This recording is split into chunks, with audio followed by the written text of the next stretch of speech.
Mr. Chair, council members and participants, we are now live. Good morning, everyone. Morning. This is a public hearing of the Committee on Public Safety regarding resolution number 200442.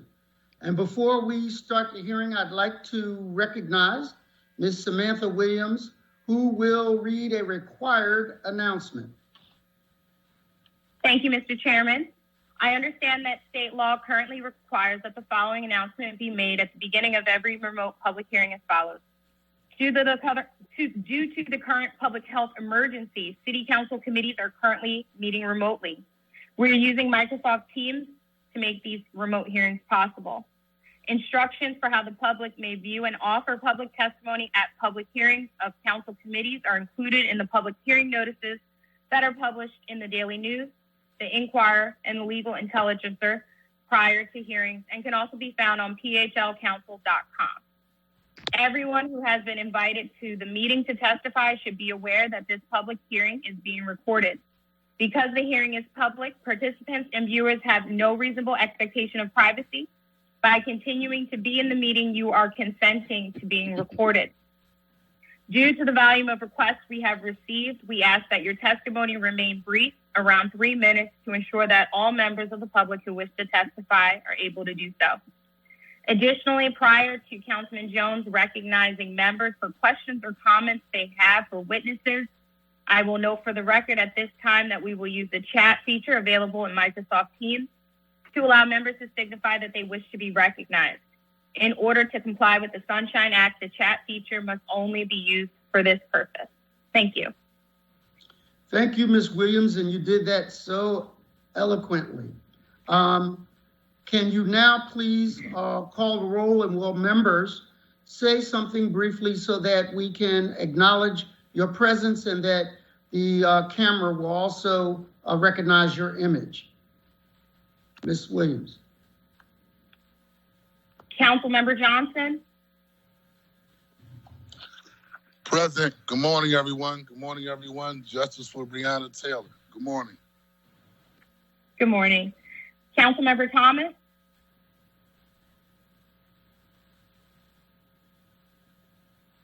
Councilmember Green. Councilmember Gautier. Good morning, Mr. Chair. Good morning, Samantha. Good morning, colleagues. Happy to be here today. Good morning. Nice blazer. Councilmember Gim. Good morning, Samantha. Good morning, Mr. Chairman, and good morning, colleagues. Councilmember Brooks.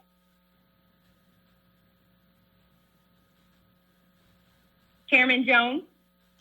Thank you, Ms. Williams. I am present, and we have established a quorum, and this hearing will now come to order. Ms. Williams, are there any other members that are not on the committee that are in attendance that we need to recognize? Yes, we are joined by Councilmember Dom. Councilmember Dom, welcome. Well, thank you, Mr. Chairperson, and good morning, everyone, and thanks for being here. Thank you. We are also joined by Councilmember Gilmore Richardson.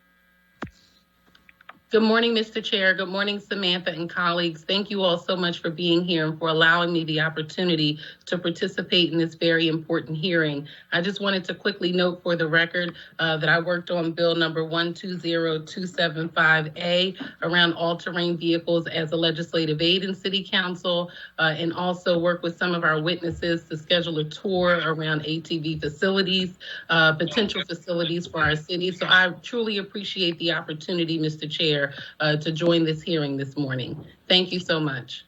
There you are. Member Richardson, we are pleased to have your institutional memory a part of this hearing. So thank you very much. Mr. Chair, and for the record, the last ATV hearing was 8 years ago this month. Time flies when you're making a difference, right? Yeah, thank you. For the record, Ms. Williams. Councilman Kenyatta Johnson and Councilman Curtis Jones. Yeah, that's right. History, yes. So here we are. One of the things that has proven Councilmember Jones, just Yes. want to state I'm here for the record. Member Green, thank you for joining us. One of the things that Councilmember Squilla too also. Councilmember Squilla, you have been noted for the record to be in attendance. Thank you. Is there anyone else that I failed to recognize? Speak now. Hearing none, we're going to move on. Ms. Williams, would you please read the title of the resolution? Resolution number 200442, a resolution authorizing the Committee on Public Safety to hold a hearing examining the ongoing safety and noise issues with the use of ATV and other unauthorized vehicles on city streets and the possibility of creating a space for safely riding in Philadelphia. Thank you, Ms. Williams. At this point, I'd like the author of the resolution to say some words and give us a sense of what this hearing will be about. Well, thank you, Chairperson Jones, and thanks also for co-sponsoring this resolution and for holding this hearing today. We have a lot of really important public safety issues that are currently impacting our residents right now, and I think it's important that we tackle each and every one of them. I want to thank you for your dedication and leadership on these issues, and I know everyone here today, everyone, will agree we must create safe spaces for Philadelphians to live, work, and raise families if we want this city to succeed. I also want to thank the other co-sponsors of this resolution, including Councilmember Squilla, who's been working with me diligently on facilitating more conversations between the ATV groups and members of the community and the administration, as well as Councilmember Kenyatta Johnson and Councilmember Majority Leader Sherelle Parker. The use of ATVs and dirt bikes on our city streets has been occurring for years, as we heard earlier. But as this activity gains more and more popularity for Philadelphians, we really have to talk about what's safe and what's not. We need to talk about how residents have been impacted. And there's probably two major issues. One, how we enforce dangerous driving on our city streets and sidewalks. And two, what we're willing all to do to recognize this as a recreational activity that, especially for our young people, they want this in our city. So I'm hopeful today we can learn from one another and perhaps uncover what's possible to ensure that everyone is safe. Thank you very much, Mr. Chairperson. Thank you, Councilmember Dahman. I appreciate your willingness to hear from many voices on this issue so that we can have a discussion that hopefully will resolve, after all of these years, some of the issues that our city streets face. So with that, Ms. Williams, can you please read the names of the first panel to testify today? Yes, and before I call up the first panel, we would ask that all witnesses who are not testifying on this panel, please turn off your video and mute your audio. The first panel of witnesses will be Deputy Commissioner Joel Dale, and he is accompanied by Mike Carroll and Richard Montanez from the Streets Department, who are available for questions, and also Catherine Otlava from the Parks and Recreation Department, who is available for questions. Thank you.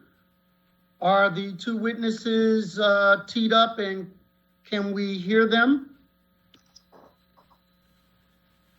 Can we check your mic, sir? Testing 1, 2, 3. Good morning. Mr. Modesto, is that sound all right? How's that sound, Tania? He was clear. Thank Yes. you. Can you state your name for the record and please begin your testimony? Good morning, Chairperson Jones, Councilmember Dom, and members of the Committee on Public Safety. My name is Joel Dells, and I'm the Deputy Commissioner of Patrol Operations. As such, I oversee the coordination and implementation of the police department's efforts to remove illegal ATVs and other unauthorized vehicles from our streets, sidewalks, and parks to make our city safer for lawful vehicles and pedestrians alike. My purpose here today is not to support or object the notion of creating an ATV park, but rather to identify the problems faced by the Philadelphia Police Department in addressing the ATVs and illegal dirt bikes that menace our city, and to outline the regular and consistent efforts we take to permanently remove these hazardous and nuisances from our streets, sidewalks, and parks. I have prepared a PowerPoint presentation that I would like to show at this time that outlines the problem and the efforts taken by the police department. I have members of the Commissioner's executive staff with me here today, and at the conclusion of my presentation, we will be happy to answer any questions the committee may have of the police department relating to ATVs and illegal dirt bikes. Thank you. So Thank you. And can, Ms. Williams, can you enable his screen so we can share it? I would ask that Modesto provide. I'm thinking I'm on a Zoom. Commissioner with Modesto, I apologize. The gentleman's profile, it should be enabled for him to share the screen. Thank you, sir. You're welcome.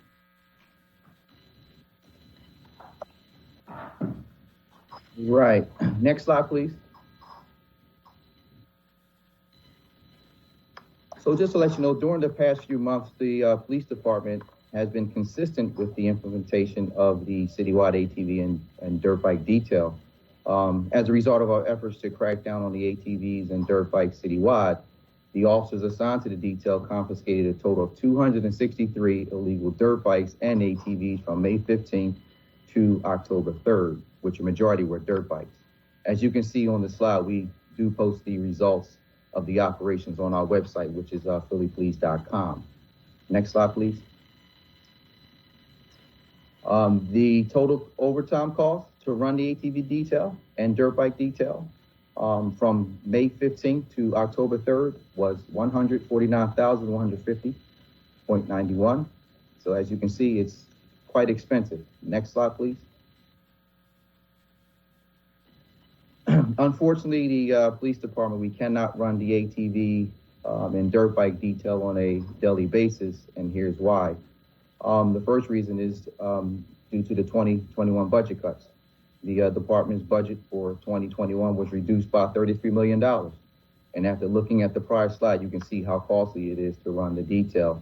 Running the detail requires a sufficient amount of resources and personnel, which requires overtime to staff the detail. Resources and staff are stretched thin.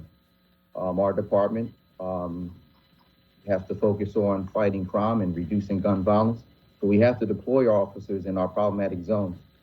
In addition, we also have to utilize our resources and staff for protests and large gatherings such as pop-up block parties and also drag races that are occurring throughout our city. And to make matters even worse, the graduating class from the academy are smaller because the number of officers our department are able to graduate from the academy has been reduced. And one of the issues we are constantly experiencing is the lack of strict penalties for illegal dirt bike operators. After these vehicles are confiscated and impounded, it's easier for the owner to reclaim a dirt bike than an ATV. And I will go into more details about this in the next slide. Next slide, please. This slide here shows the total confiscations of ATVs, dirt bikes, and other non-street legal vehicles in 2019 and 2020.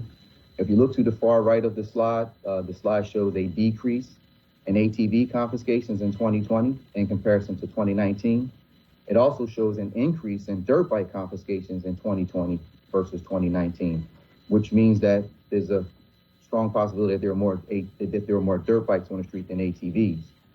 In both 2019 and 2020, the dirt bike confiscations were significantly greater in comparison to ATV confiscations.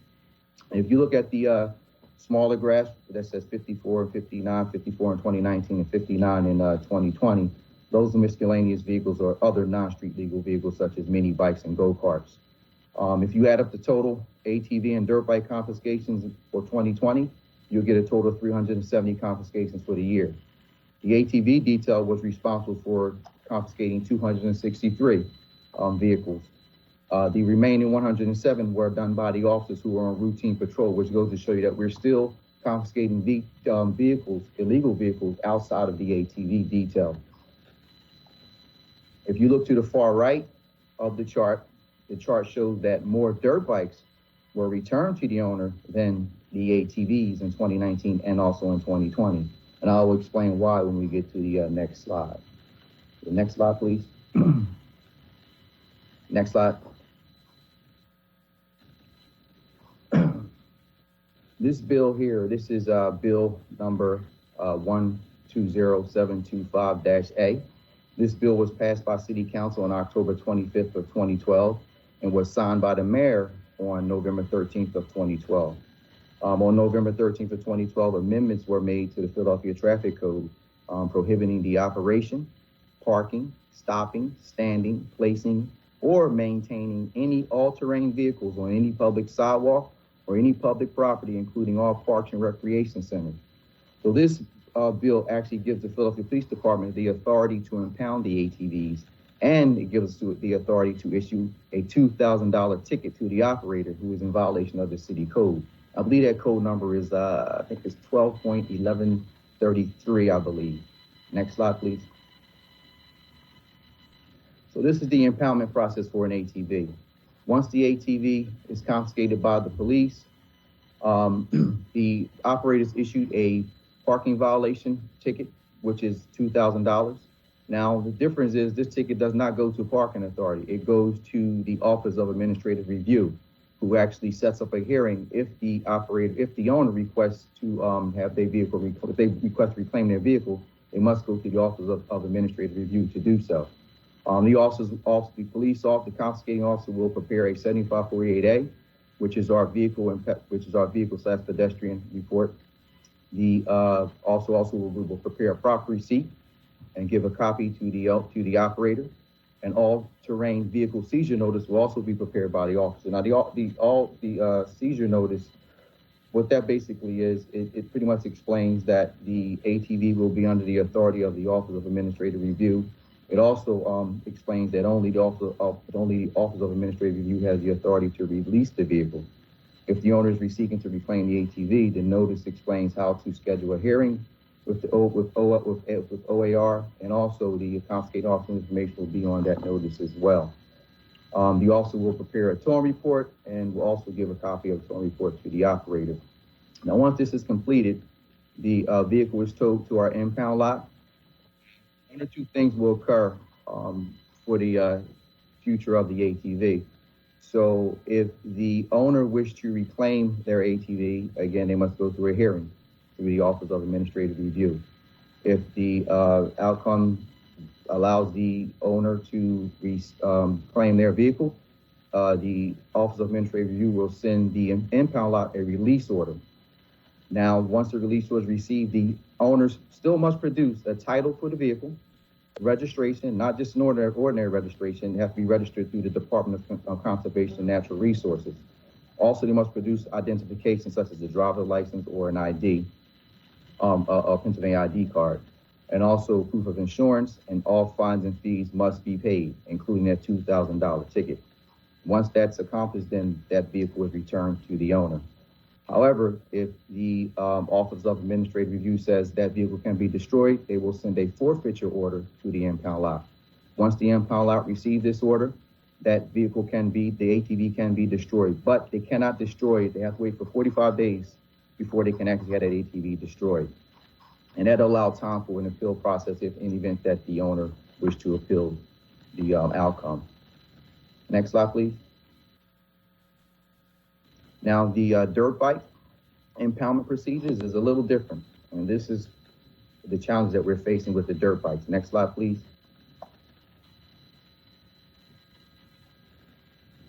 So the ATV, we have a city ordinance in place, which I just explained, that it allows the police department to confiscate the vehicle based on the fact that the ATV was operating in the city of Philadelphia. And also, we can issue a $2,000 ticket for the ATV to the ATV operator. Now, the dirt bikes are different.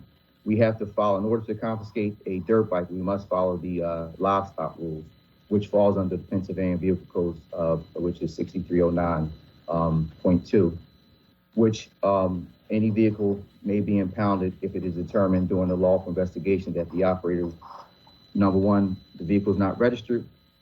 Two, the registration is either suspended and the operator doesn't have a license, or the operator's license was suspended or revoked. If that's in place, then we can confiscate that dirt bike. Next slide, please. So now once the officer confiscates the dirt bike, the officer will issue a traffic citation which is a ticket, a moving violation ticket, not that $2,000 ticket, ticket for whether or not if the operator didn't have a license, if the license was suspended, if the registration was suspended, or the vehicle wasn't registered, they will get a ticket for that, not the $2,000 ticket. The officer will also fill out a 7548A. He will also complete a property receipt and a livestock towing report, and the operator will receive a copy of that. Once that's accomplished, the dirt bike will be towed and dropped off at our impound lot. Either police tow or parking authority will tow that the dirt bike to our impound lot. So now the difference between the ATV and dirt bike is the Office of Administrative Review, they are not involved in this. So literally the owner, if he or she wish to reclaim their dirt bike, all they have to do is pay their tickets, have the vehicle title registered, and also produce an identification, proof of identification, such as a driver's license or a Pennsylvania ID, and proof of insurance, and they will get that dirt bike back. Now, if they do not claim their dirt bike, that dirt bike goes unclaimed, then our impound lot can put that dirt bike on our destroyed list. But what the impound lot does, they will mail a letter out to the owner, and they will wait for 3 days. If they don't hear from the owner within 3 days, they will add that on the destroyed list. Next slide, please. This slide here shows the accidents involving ATVs in 2019 and 2020. As you can see in 2019, I'm sorry, let me back up a little bit. As you can see, start to the right, in 2020, you notice the accident starts to increase in May. Now, May 30th was the start of our civil unrest period, which impacted the implementation of the ATV detail. So we couldn't run that detail because we had to utilize resources for serious situations and incidents that were occurring within our city. But before the civil unrest period, we were able to run the detail for 2 days on May 15th and May 16th, which resulted in a total of 63 confiscations. The citywide implementation of the tracks. Now, if you notice in 2019, March, we started calculating how many ATVs were involved in the accident.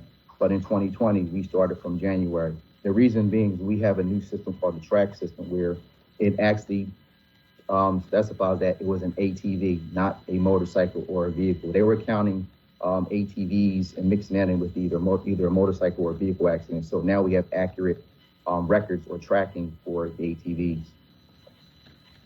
Next slide, please. These are the fatal crashes that involve the motorcycles, ATVs, and dirt bikes.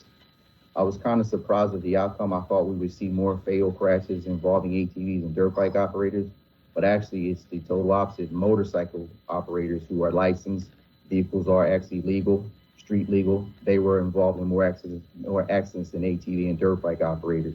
In 2019, we had 17 motorcycle accidents and 3 ATV or dirt bike accidents. I believe in 2019 we had 2 were dirt bikes, 1 was an ATV, and in 2020 1 was a dirt bike and 1 was an ATV. If you look at the chart on the right-hand side, it shows that a majority of the victims were between the ages of 20 and 39. And just to let you know, the ATV and dirt bike operators in 2019, the ages were 15, 20, and 22. And in 2020, the ages were 24 and 43. Next slide, please. This slide here shows where the majority of the ATVs and dirt bikes were confiscated throughout the city in 2019 and 2020. If you look at the slide on the left side, on the left-hand side of the slide, we confiscated the majority of the ATVs in the 24th district, 25th district, the 22nd, and the 12th. And the slide on the right side, we confiscated the ATVs in the 24th, 25th, again. So you can see that the 24th and 25th are pretty much hot when it comes down to illegal ATV operators operating these vehicles illegal throughout our city, and also the 16th and the 39th district. Next slide, please.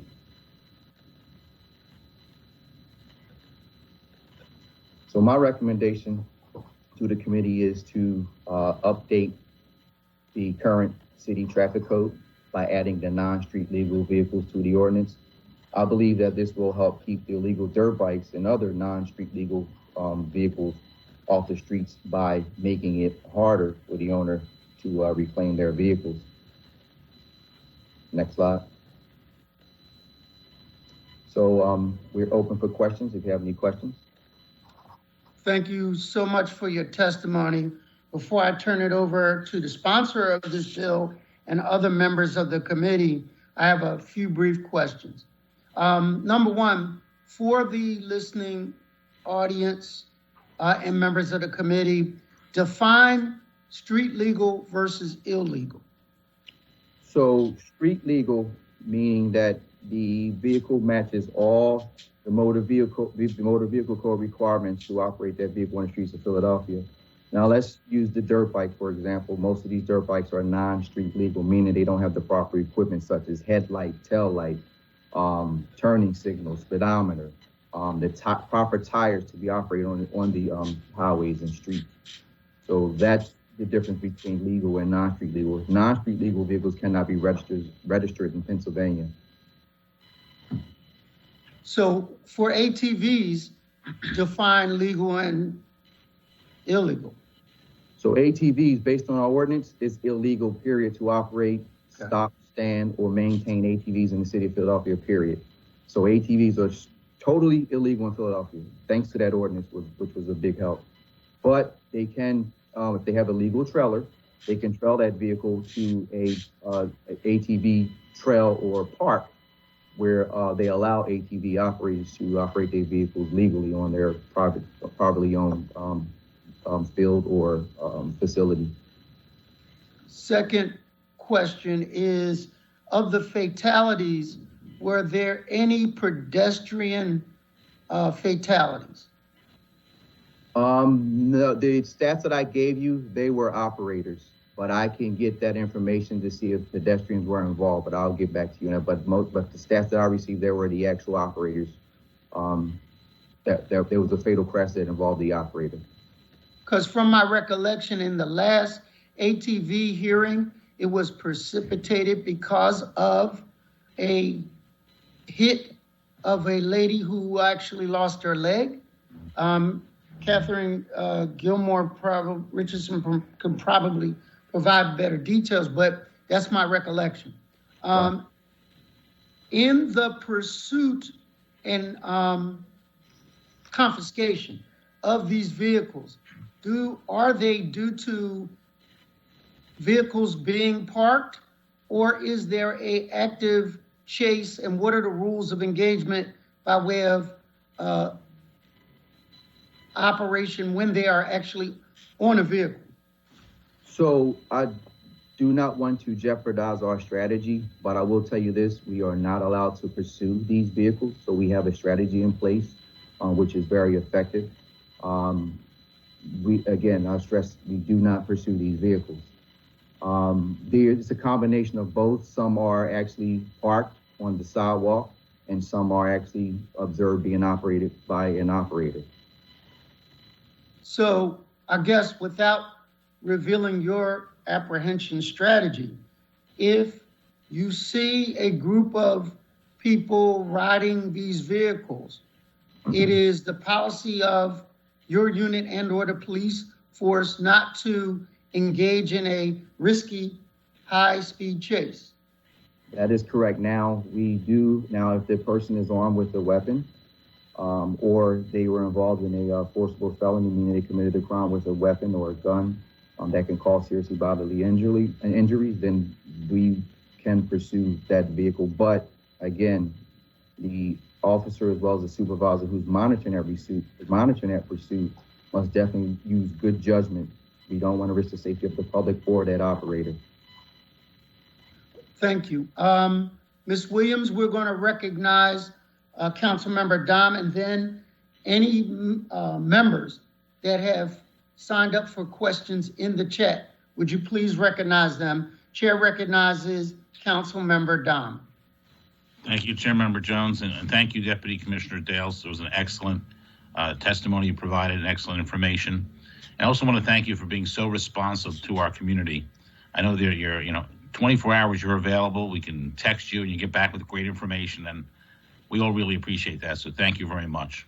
And I think my takeaway here is I have two questions for you. One is, we've been noticing that there's been more of an increase in I guess, the confiscation of these vehicles. Where do you think we go from here? Are you seeing things scale down a bit on our streets? And are we making headway? What is your recommendation from this point? I have noticed a decrease in the presence of ATV and dirt bike operators throughout the city based on the information I'm receiving from the officers from the detail. But there are still a lot of dirt bikes and ATVs on the streets. The problem is the dirt bikes. I'm sure everyone on this line here or on the hearing knows that the dirt bikes are everywhere, illegal dirt bikes at that. Sometimes too, I notice that members of the community, they see dirt bikes or another vehicle that people are not really familiar with. It's called an autocycle, which is a three-wheel vehicle, which is definitely legal to be operated on the streets of Philadelphia. But overall, I have noticed an improvement. I actually received feedback from members of the community saying that they have noticed a difference in less ATVs and dirt bikes on the streets in Philadelphia since we implemented the detail. Of course, I heard some who still complain that there's still too many, but I will say that we are making progress with the detail. And so the takeaway, thank you. The takeaway from your testimony that I received was that you would like us to provide similar legislation for dirt bikes currently that we have for the ATVs. Is that correct? That's correct. Okay. And one last comment. I noticed that for me personally, I guess, you're getting old when your age no longer shows up on the chart that you showed. So I guess that's a good thing. But anyway, thanks for your testimony today. Thank you, Mr. Chair. The next council member to be recognized for questions is Councilwoman Gilmer Richardson. Thank you so much, Samantha, and thank you, Mr. Chair. Thank you, Deputy Commissioner Dales.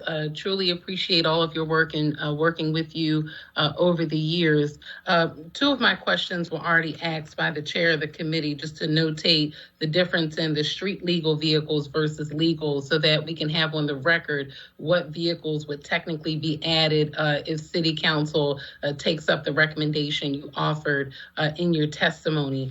In preparation for this hearing, though, I went back to the committee transcript for the hearing that was held on October 3rd of 2012 around the bill that you referenced in your presentation. And at that time, the Deputy Mayor of Public Safety testified that tougher restrictions and increased penalties for riding or parking ATVs on public sidewalks or public property would increase safety. I wanted to, for the record, if you could just notate any data that you have around incidents of confiscating ATV vehicles or incidents in general around ATVs that have happened on public sidewalks or public property since that time. Do you have that data broken down in that way? I can get that for you. I will get that for you, but we have confiscated ATVs that were parked on sidewalks. Okay. Excellent. And then my next question is, again, looking back at that transcript from 2012, it stated in 2010 that 3 ATV accidents occurred and that 2 were fatal. And you just gave us the data for the accidents and fatalities over the last several years. Looking at that data, is it trending up or down from 2010? And is there anything else you think we need to consider as it relates to those fatalities in comparison to the PPD policy around non-pursuit of these vehicles? So the stats that I gave you were from 2019 and 2020. I didn't go, but I can get that information for you. I will make sure you get that information. Okay, thank you. Thank you so much, Deputy Commissioner. I'm really just seeking to do an overall analysis so that we can see the effectiveness and impact of the original bill and compare that to what you are recommending in your slide. Okay. Okay. All right. Thank you so much. And thank you, Mr. Chair. Thank you, Member Richardson. Before we go to the next member, I'm going to put you on the spot. Do you think a ATV park would help reduce the number of vehicles that are on our streets today? You asking me that question? Yes, I am. I'm not going to answer that. I'll leave that to the board to talk about that. I just want to share with you what we're doing. I'll leave my comment. That's fair, but I had to ask you. I appreciate it. All right, I know you do. Thank you. Ms. Williams, who's next? Councilmember Squilla. Thank you, Mr. Chairman, and then thank you, Deputy Dales. I want to echo my colleagues for your responsiveness to this concern. And I know it's something that we've been working on for quite a while, and we appreciate the response that we have. And obviously, we're not going to be able to do this through enforcement alone. Enforcement is a key part of it, obviously, and we need to make sure that there are consequences. You mentioned the ATV law and the dirt bikes. The ATV law seems to be a little stricter. Dirt bikes seems to be a little more lenient. Do we have a percentage of how many people who have had their ATVs confiscated and then were returned? And then how many people have dirt bikes confiscated and then were returned? Yes. Can you reverse the slides for me, please? Go back a few slides where it has the total confiscation for 2019 and 2020.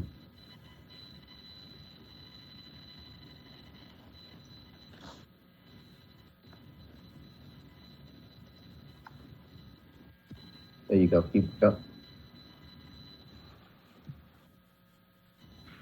Go back. Again. Go back. Keep going. Right there. Right. Go. There it is. Yes. So in 2020, the ATVs that were returned in 2020 was very low, which were 5. So, and I believe that has the ordinance in itself had a big impact in reference to ATVs being returned to the owner. Now, if you look at dirt bikes in 2019, 56 dirt bikes were returned to the owner in 18 in 2020. So as you can see, dirt bikes is easy to reclaim a dirt bike opposed to an ATV. So what we're seeing here is that out of 242 confiscated dirt bikes, there was 18 that were returned. Yes. Is that correct? That's correct. In 2020. In this current year. Yeah. Last year, it looks like out of 206, there were 56 returned. That's correct. And in ATVs, there's a lot. It looks like there's a lot less confiscated, I guess, because more people are riding dirt bikes, and that's what you had said earlier, correct? Yeah. It seems like the dirt bike has been more popular.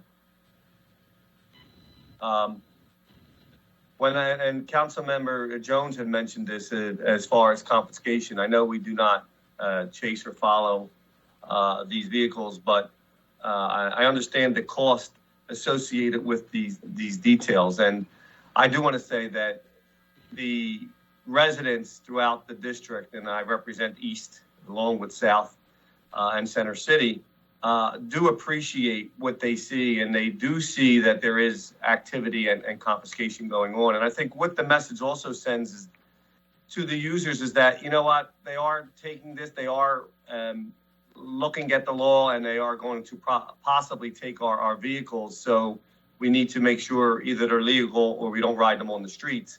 And that'll get into a later conversation on, do you believe by just enforcing these laws will stop ATVs from riding the streets? That's not going to stop it, no. You have some folks who they just don't care. A lot of these riders, they know that it's illegal to operate ATVs on the street. And the thing is, it's like a cat and mouse game. You catch me, you catch me. If I get away, I'll be back out on the streets the next day.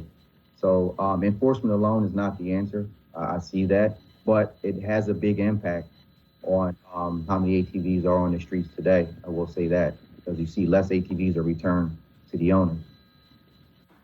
And then other questions, and we noticed too, the vehicles, it seemed like the ones with the major accidents are street legal vehicles, motorcycles and such. And we also have been seeing a big uptick in the, I guess, modifying of the muffler systems on these vehicles. when we see that, does that make that vehicle non-legal, non-street legal? Let me get this straight. So you're saying that the exhaust pipe is extremely loud, does it make it non-street legal, you're saying? Yes. It's a part of it. That is part of the requirements that the muffler system must not reach a certain decibel. That does not make it completely non-street legal, but that is a violation of the motor vehicle code. If it has everything like the headlights, tail lights, turn signals, speedometer, the proper tires that is approved by the DOT, then that would more so be a ticket, not a confiscation. Right, so that would be a vehicle ticket. I know years ago, and it was on South Street that they had done similar operations where they saw a lot of these modification of the muffler systems, and they were issuing the tickets that seemed to curtail some of that activity, or at least knock it down a little bit. And so we do see that enforcement does work to a certain extent. And if we have these noise ordinance in place, and it seems like it's hard to enforce, do you have any recommendations on what we could do as council, where if they are modified in a way, or if there's right now supposedly there's a sound meter that's necessary, is there something that you would recommend to be changed to better enforce the illegal behavior by modifying these systems? We have ordinance in place, if I'm not mistaken, where they can actually issue a citation for operating a vehicle with loud mufflers. I do know they were enforcing that on South Street. I forgot the code, but there are 2 tickets they used to issue in reference to those who would either blast their music or they have loud muffler system. So they were issuing ordinances. In reference to what else can we do? I mean, we're going to continue enforcement on our part, but things are in place. So the tools are in place for us to enforce, and we will continue to do so. Is it possible to get to the chair? Maybe we could get a list of like violations or citations that were written because of either the real loud music or modified muffler systems. And I think that'll go a long way to let the folks in the communities know too that this is also being addressed, because some of this, I mean, they're correlating and relating it to dirt bike ATVs, but a lot of it is illegal operations of some of these vehicles that are just modified or have really loud nightclub style music systems in their vehicles. So if we could see that, and then we know that there's an ability for officers to enforce that. Again, they're not going to chase them down the street and do that, but if they're stopped at a light or stopped at a corner or something, maybe that could be something that also is increased during this process. Yeah. All right. Thank you very much, Deputy. I really appreciate it. Thank you, Member Squilla. Ms. Williams? Councilwoman Gilmore Richardson. Thank you so much, Samantha, and thank you, Mr. Chair. I just have one additional question relative to the slide that notated what happens when an ATV is confiscated and a parking violation report is issued, and whether it goes to the impound lot or receives a forfeiture order. Could you just notate, are there any vehicles that go to PPA to be auctioned off, or has that stopped? That stopped. They don't. Okay. They no longer do that. That stopped. Okay. Okay, thank you so much. Can I elaborate on Member Richardson's question? Why did it stop? That I don't know. I know it stopped. Can we prevail upon you to find out and research the history of that? Because that is a demarcation, and I'm probably going to hear the answer from other panelists. But that's a interesting question. Now they will tow the vehicle for us, but the parking authority no longer receive the ATVs. Well, they never receive the ATVs, but they will not receive the dirt bikes. They never receive the ATVs. The ATVs go straight to our impound lot, but the dirt bikes they stop receiving. Thank you. Mm-hmm. Councilman, I believe Fran Healy raised his hand that he might be able to answer this question. Chair recognizes Officer Healy. Good morning, sir. Just as a clarification, once the city ordinance went into effect, the ATVs were no longer being impounded under the livestock, which is the state law. So they stopped going to the parking authority, and the parking authority also had no interest in recirculating these vehicles. So as a result of the ordinance that was passed, they no longer are taking under the state law, so they're not eligible to be returned through the livestock program. That's why the parking authority no longer handles them. Thank you for your institutional memory, sir. Thank you, sir. Ms. Williams. Councilmember Johnson. Yeah, thank you very much. Good morning, everyone. I just had a question for Deputy Commissioner Dales. What is the total budget of the Philadelphia Police Department? That's the first question. The second question is, how much is spent in overtime? And if you could give us an idea of what areas of overtime the money is divided up into. Are you talking about the overtime for the ATV tail or overtime in general for our department? Well, you start off your presentation by saying that basically there's limited resources to provide detail around ATVs just based upon the last year budget cuts. And so just want to get an idea from a public safety standpoint, the total budget for the record of the Philadelphia Police Department, and then two, how much money is spent overall as relates to Philadelphia Police Department and overtime spending, and then three, what areas is that overtime spending divided up into? I'll let Deputy Commissioner Coulter, who is a financial expert, answer that question. Deputy Commissioner Coulter. Good morning. Good morning, Councilman. And Good morning. Good morning.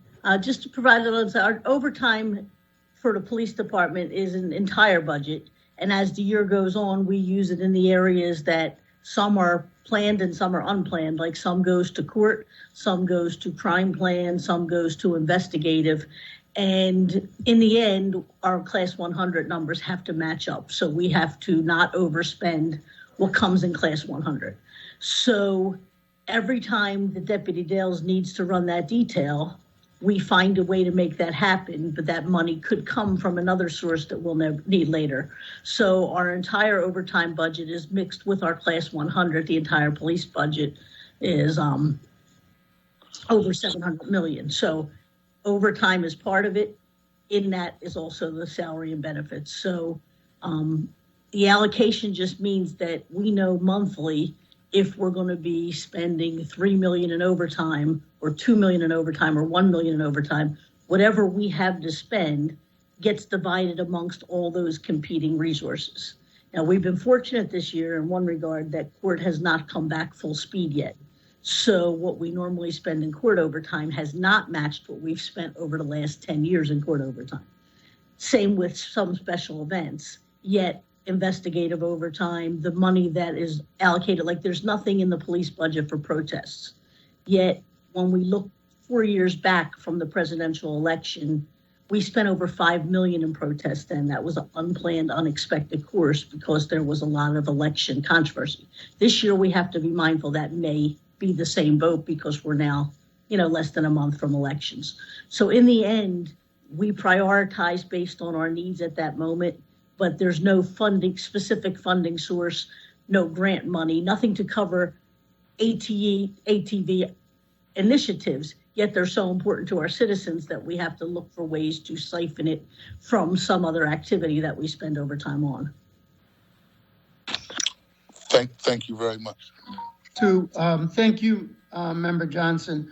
To follow up on his question, though, can you provide to the chair, who will provide to the committee, a breakdown of overtime retrospectively over the last 4 years? I know, I understand your logic that you can't predict what area of overtime will be spent. You did not anticipate a pandemic. You could not anticipate the level of protest, and therefore that impacted confiscation of ATVs.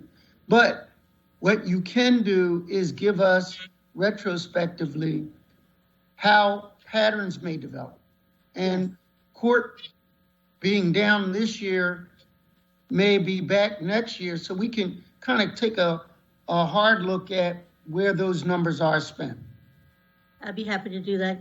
And in addition, one of the other factors that I think Deputy Dales alluded to was the problem with when we're running large-scale protest details, those same people that he could utilize for the ATV details are detailed to some other either protest, unrest, election type concerns. So it's both budgetary and staffing wise. I just wanted to make sure that even sometimes an unlimited amount of money doesn't give you the cops you need to get something done. Yeah, it's about math and deployment, but what we can do is get a better picture of ebb and flow of those kinds of activities. Again, you never know when there's going to be a pandemic. Exactly, but I can provide to you through the normal channels, the council president, back to you guys, the 4 years of a breakdown of all of our codes and an explanation with all of our overtime. Thank you. Mr. Williams. Chair, Who's Chair, that? can I have a follow-up question, please? Please do, Member Johnson.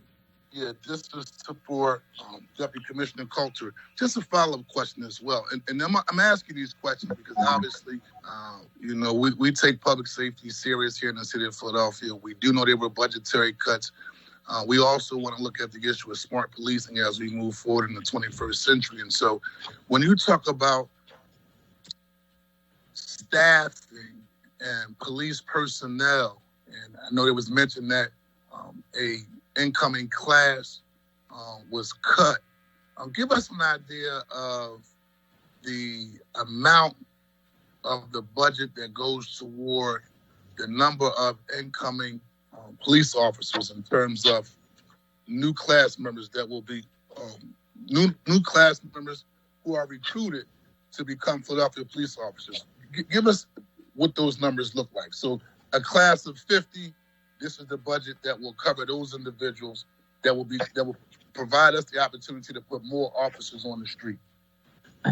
Okay, I guess the easiest way to answer, Councilman, and thank you for the question because it is important. We have what's considered an authorized strength in our budget, and those numbers are paid for in our police class 100. Our authorized strength was cut by 195 officers based on the city's fiscal situation, along with the pandemic and some of the other challenges. In addition, we continue to battle attrition with average of 15 to 18 officers leaving every month. So losing any number in our authorized strength is that many that we can hire. And because of the pandemic and our inability to get psychological tests and polygraphs and stuff, no classes have gone in over the summer, which would have been our June class, our September class, eliminating the number of people that we have coming out of the academy. I guess the biggest factor is, unlike other staffing replacement, it takes us from start to finish about a year to get somebody from when they begin the process to come out on the street in a police uniform. So it's not something that can be done quickly. So any loss in our numbers, like when someone retires or leaves suddenly, it's not like you could just go to a list and pull somebody off. There's the whole training process. So we are budgeted right now for 195 police officers less than we were a year ago. And we've attrited beyond that as well. So our numbers continue to grow in the wrong direction, so to speak. Some of that class 100 money then gets repurposed into overtime in order to cover some of those gaps. But it's a real factor because of the time it takes from hiring to training to getting that person back on the street. Thank you very much. Thank you, Member Johnson. Ms. Williams. I think we are okay to move on to our next panel of witnesses. Thank you all for your testimony. Thank you. Thank you. Thank you. Ms. Williams, who is the next panel to testify? I will call up Joey Zaza, Andy Vitek, Mariel Osner, and Corrine Wall Sr. Mr. Chair, point of information. Recognize Ms. Richardson. Thank you so much. I was wondering if the Commissioner for Parks and Recreation would be available for questions. I saw her listed on the panel after Deputy Commissioner Dales, and I did want to have an opportunity to speak with her regarding some questions that I had. So, Ms. Williams, if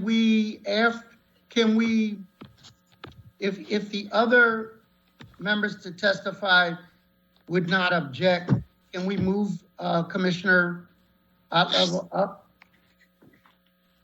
Is that okay? Are you prepared She was to on the list testify? available for questions. I didn't know anyone had a question for her before we All moved right. on. She's on screen now.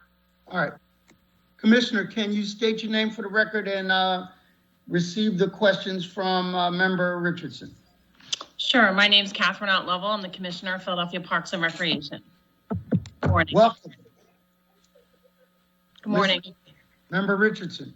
Thank you, Mr. Chair, and thank you, Commissioner Otlevel, for your availability this morning. I just wanted to ask you a few questions again, and circling back to the transcript from the hearing in 2012. And I know that you were not the commissioner then, but I just wanted to notate that the Deputy Mayor of Environment and Community Resources and our Commissioner of Parks and Rec stated at that time that public space to accommodate an ATV-style park and the cost to operate such a system will be burdensome here in the city of Philadelphia.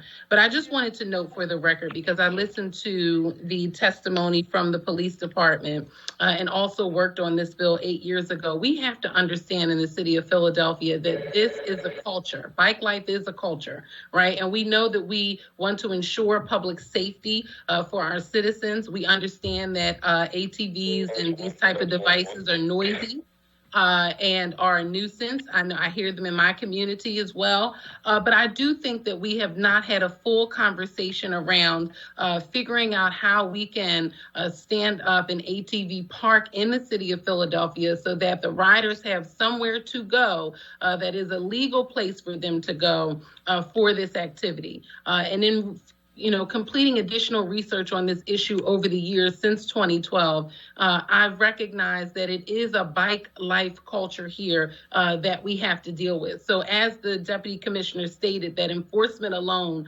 will not get us there. We have to deal with the culture of this issue as well. So I wanted to pose the question to you, Commissioner Otlevel.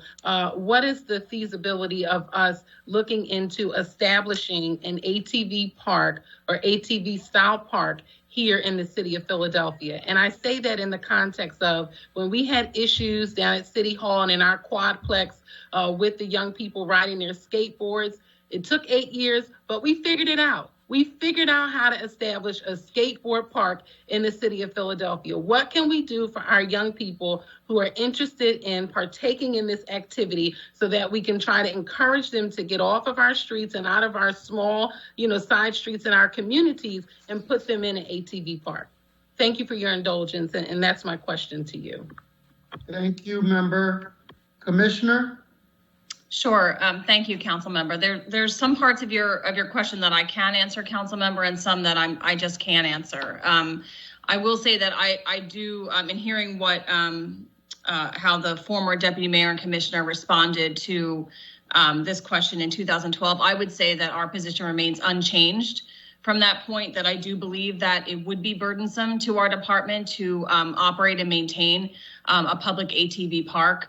We have 10,000 acres of parkland. We have 140 public parks. We have 160 recreation centers, more rec centers than any city in the country. We have 70 pools, and we received a $13 million budget cut this year.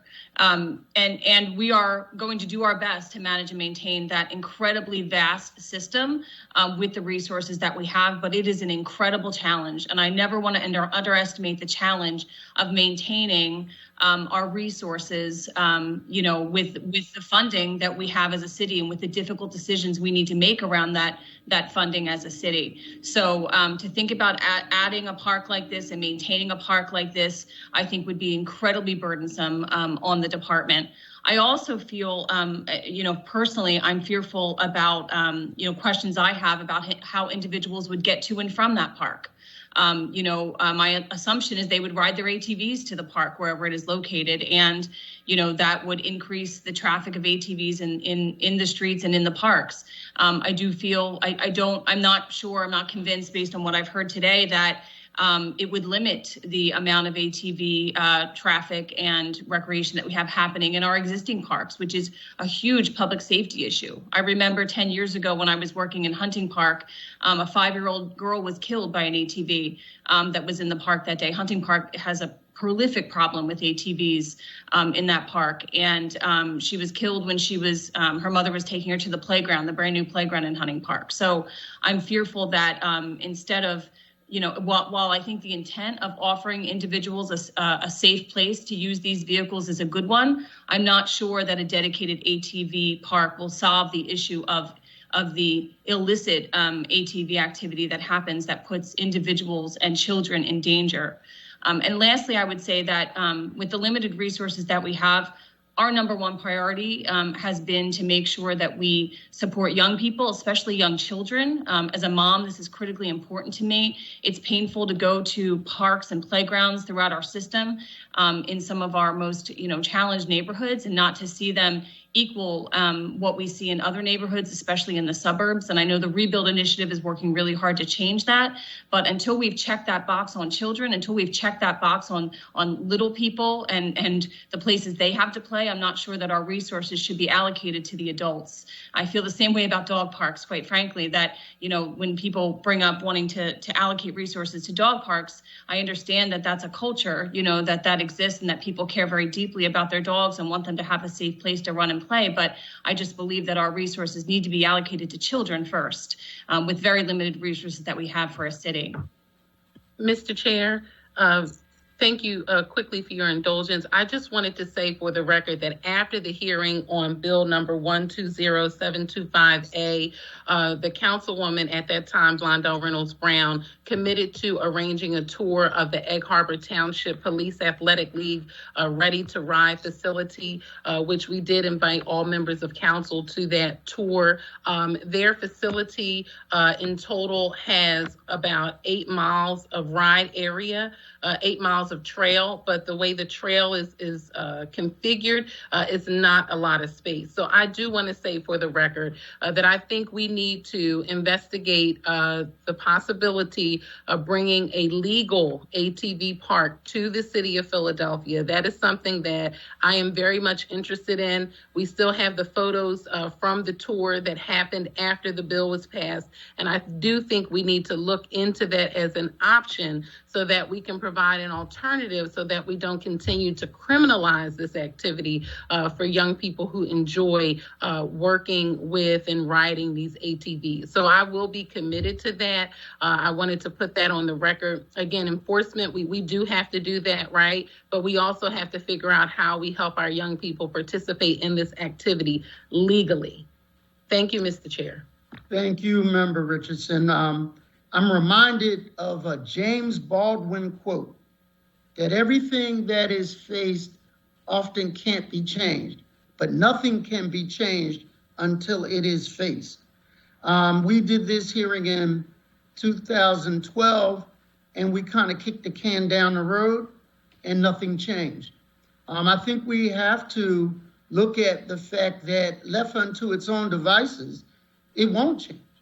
And people will complain and quote, bikers that want to exercise outlaw behavior will do so.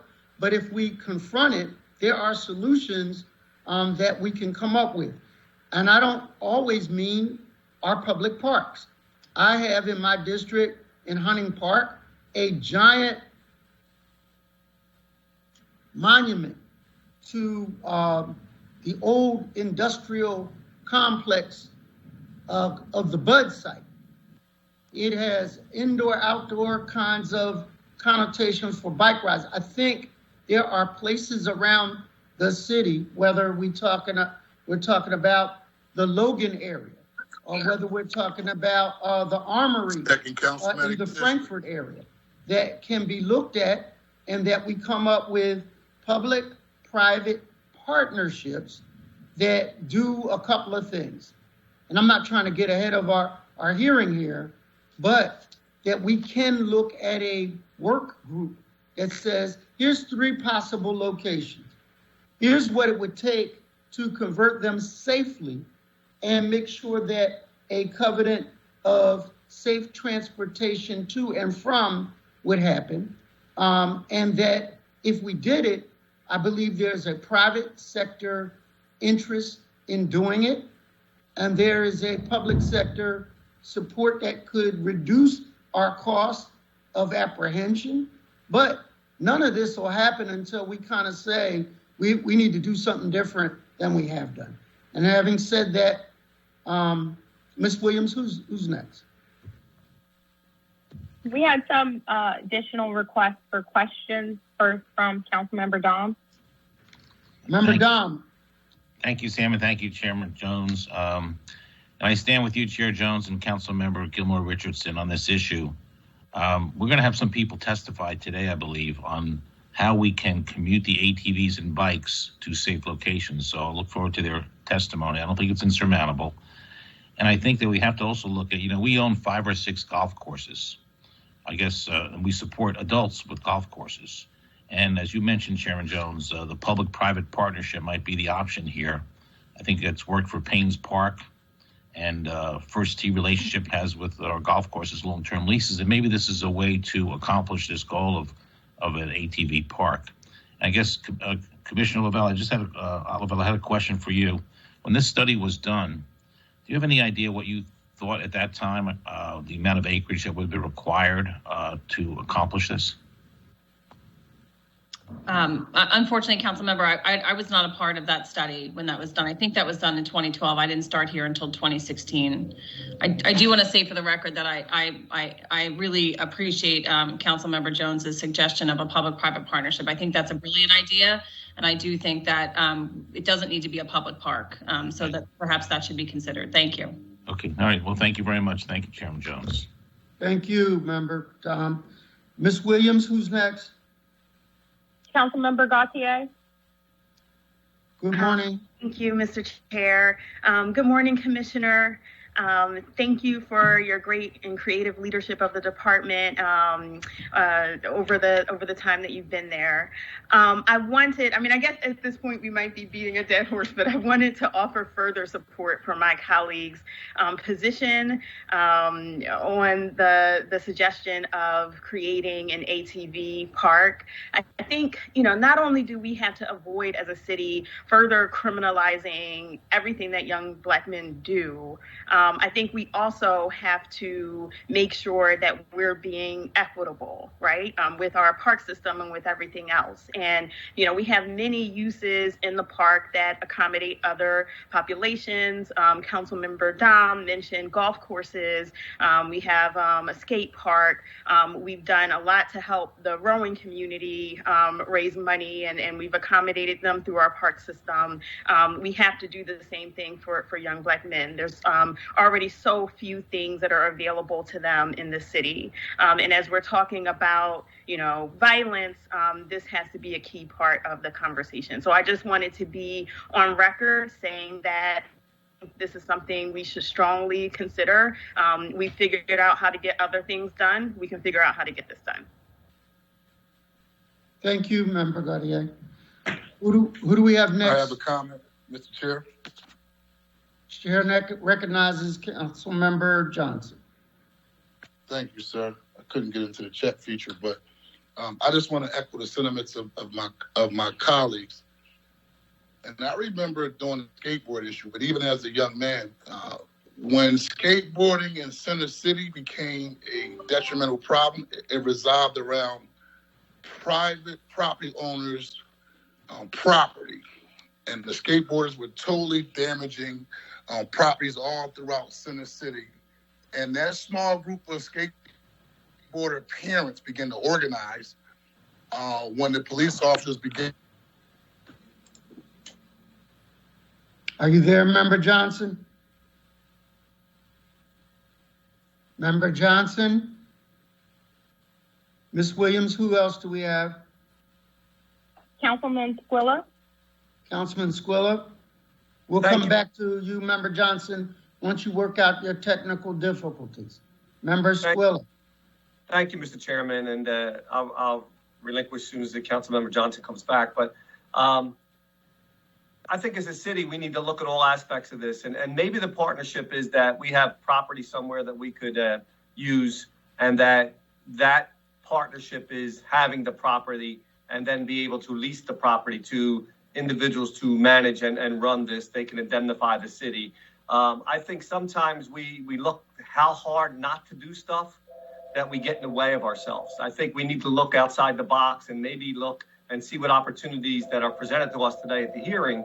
And maybe we look at, all right, yeah, we do have property. That property can be used. We could lease it and indemnify us and then move forward. And not so much that we have to manage it, run it, because, as a city, we're not good at that. So, I think we can do this. I think there's ways to do this.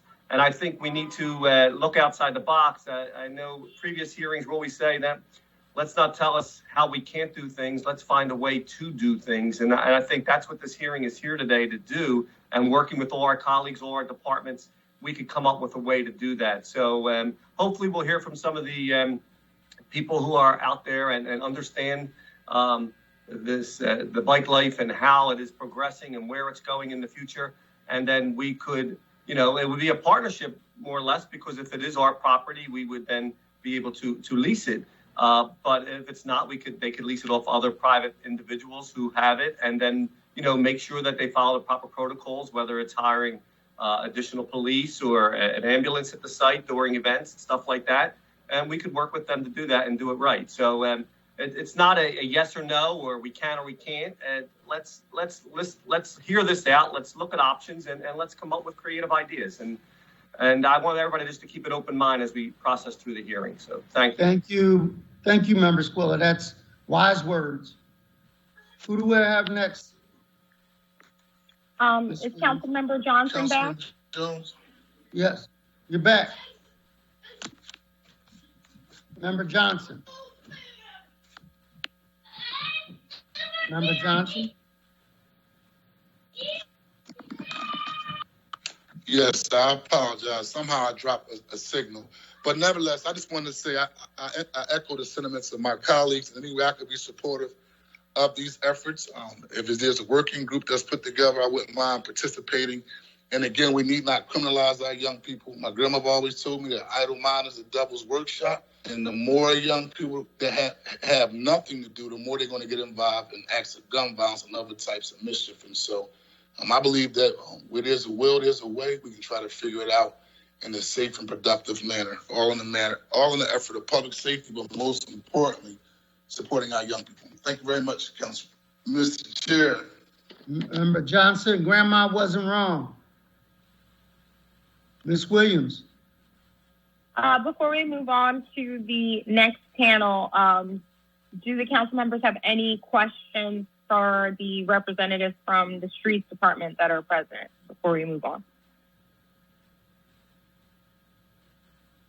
Nope. Okay.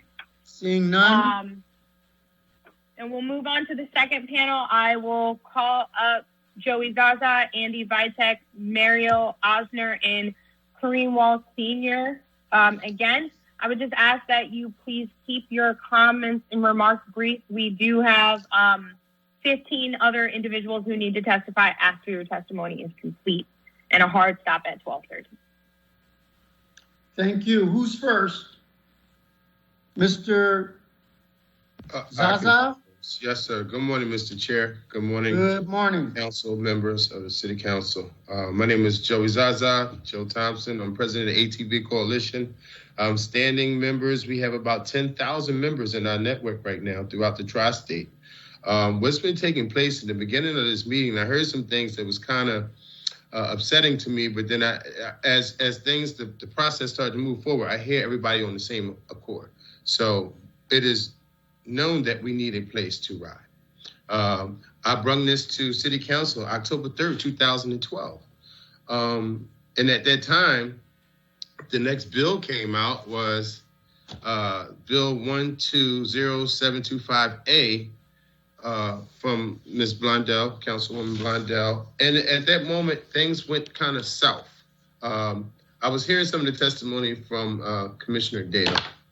When ATVs are on sidewalks, parked, unmanned, they have been confiscated. And I think that's a problem. But basically, the city of Philadelphia is under attack by ATVs. I will admit that. They have no place. They go to a park, they're chased out of a park.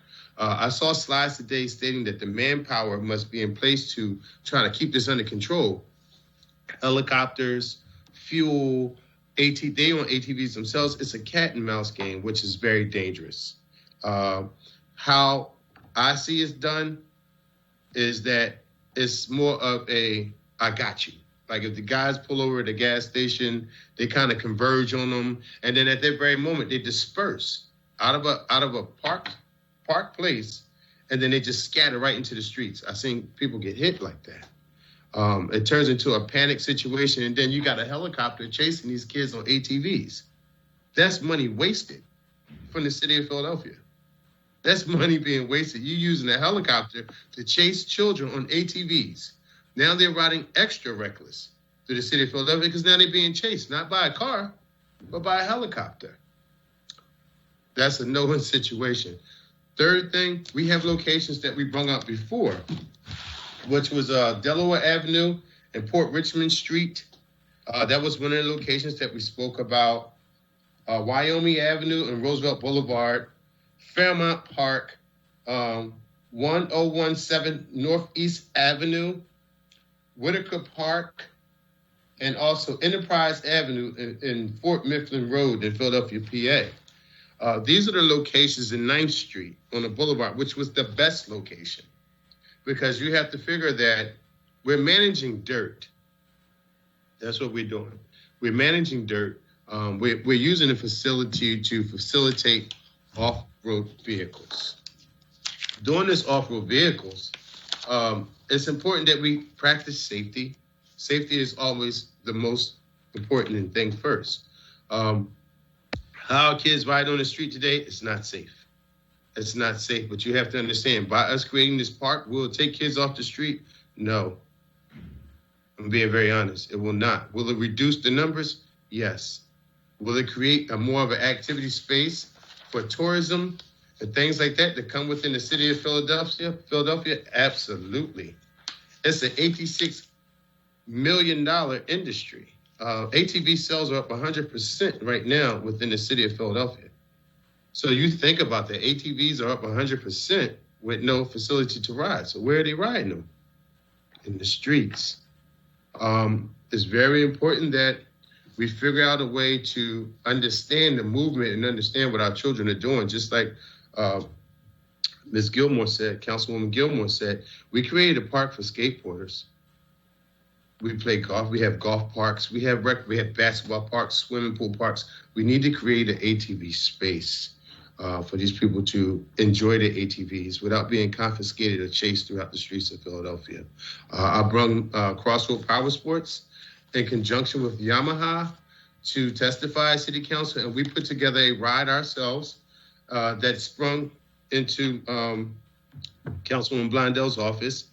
And we took Councilman Jones, Morgan Cephas, Representative, and a few others. We went through a trail ride in Fairmount Park. And we went out to Fairmount Park. And then we also went out to Cold Town, PA.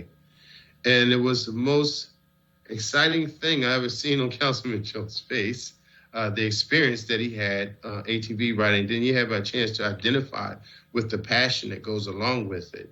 So I'm not going to take a lot of time up, but I just wanted to say I commend City Council for coming together, and I'm willing to work side by side with you to see this happen. It's mandatory this happens in the city of Philadelphia, and we will become a model for other cities across the country who has the same problem. Philadelphia should be doing it first. I love our city, and Councilman Dom, thank you for bringing this together. And Councilman Jones, thank you for being the chair of safety and making this happen. It's important that we execute this because, like I said, we started this in 2012. It's 2020. We're behind the 8 ball. Thank you for your time. Mr. Thompson, before I let the other witnesses testify very quickly. Who was the bike company that wanted to sponsor a ATV riding park in Philly? Yamaha, Kevin Day Crew and Yamaha, and Eric Osner and Mario Osner from Crossroad Power Sports, who is my family. They came together with a few others, and we created this organization. And we were really pushing hard for this to happen. But the manufacturer was Yamaha. They came with a blank check. And their words was, if we write a check for $5 million, would the city of Philadelphia match it? And that's just where we left it at. So I don't know about the numbers today. The rec commissioner is right. We're finding quarters in the couch to try to make ends meet right now. But do you think there's still an interest in a urban ATV park? Yes, I do, sir. It is a very much interest. Yamaha is sort of like Nike. They're putting back into the community. They know everyone's riding their vehicles. They know people's buying their vehicles. Like I said, ATV sales are up 100%, more so than street bikes, off-road vehicles, everything. So, and then another thing, I wanted to answer something. You can't insure a dirt bike. It's supposed to be road off-road. I mean, it has to be registered from a purchase standpoint, but you don't put insurance on it, and you don't. So it's like when the bikes are confiscated, you can't get them back. Because they're not insured, they're not registered. So it's a gamble. And if you take one, they're going to buy another one. So it's just really, it's just running in circles here. Thank you, Mr. Zaza. Thank you, sir. Councilman, we do have members who have questions for this witness. Please call them in the order that you received them. Councilmember Dom?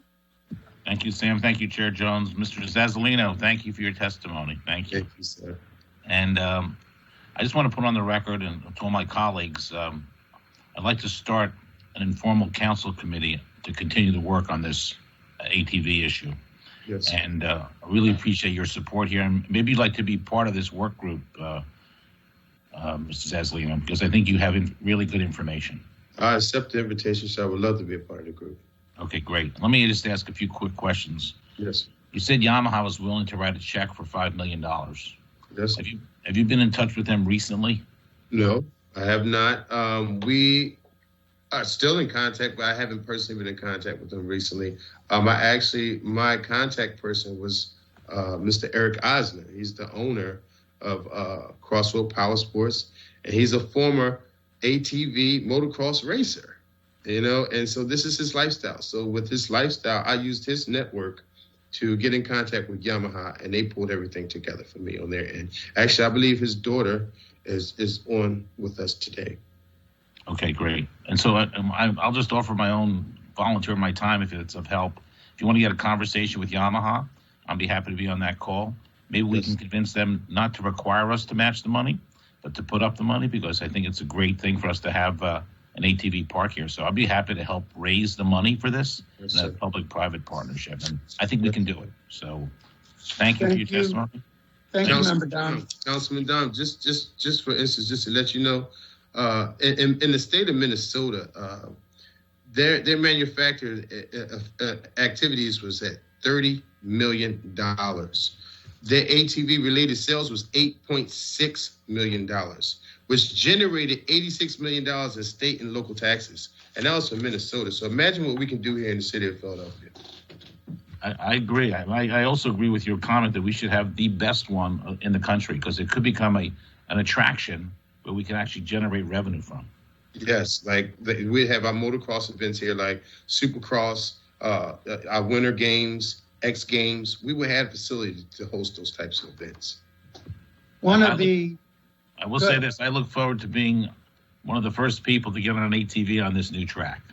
So I look forward to that. Well, I wanted to say, since Marielle's here, before I let you go, I want to organize another trip with City Council and for us to go out again with Crossroads, because they got side-by-sides. So those who don't ride, they have side-by-sides vehicles, and we'll go out trail riding. We'll spend the day in the trails and you get to experience it firsthand.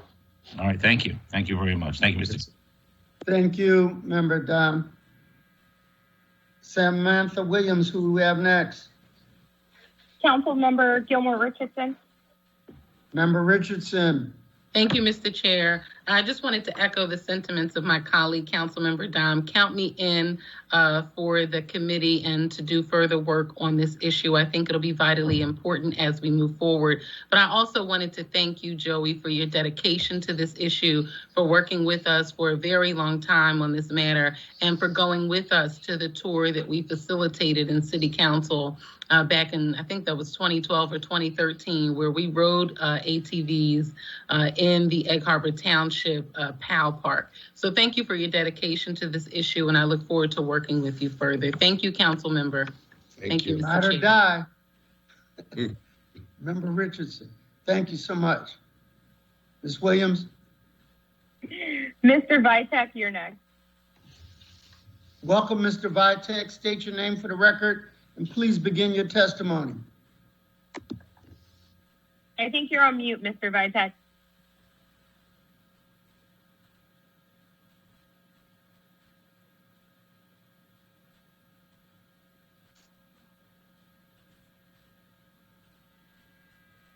How we doing? Are you still there, sir? You can't unmute. There you, wait a minute, I just heard That you. was me. He's trying to unmute, but I don't think he can. Okay, can we move to the next witness and we'll go back to him when he... Okay, we'll come back to you. We're going to call up the next witness and we'll come back to you. Just let us know if you're able to unmute. Marielle Osner. Ms. Osner? Hello. Are you there? Hello. How are you? Good. State your name for the record and please begin your testimony. Hi, my name is Marielle Osner from Crossroad Power Sports. I just want to thank everybody for coming in today to revisit this project that me and Joey and a whole bunch of other people have been trying to collate since 2012. I do believe that this is a very important issue that I think needs to be resolved or needs to have a solution, because in our area we have a growing population with their bikes and ATVs, and I think it's parallel that we have a place for them to ride. I say it all the time, about 40% of our sales are going into the city of Philadelphia, and I really think that it's an educational process as well, that we can create so much revenue, we can create so many jobs, we can create so many futures for these kids and young adults to have somewhere to ride, and for us to appreciate them wanting a place to ride and going forward from there. The first step, I think, listening to everybody, is finding a property. I think the city, first things first, we have to take it in small steps, is finding the property. Once we find the property, I believe that private partnership is so we can all get together. I know the state has really good funding for off-road DCNR. Also testified back in 2012, if I'm not mistaken, and he had like crazy numbers. He was like, if you just find the place to have it, we have funds from, we can get it also from private funding. We can get it from manufacturers. Manufacturers, Yamaha, Kawasaki, Suzuki, Honda, all have educational programs and funding for those programs. So we can get children at younger ages to get into the park, to learn how to ride safely, and to give them a place to ride at the same time. It's a lifestyle. It's not going anywhere.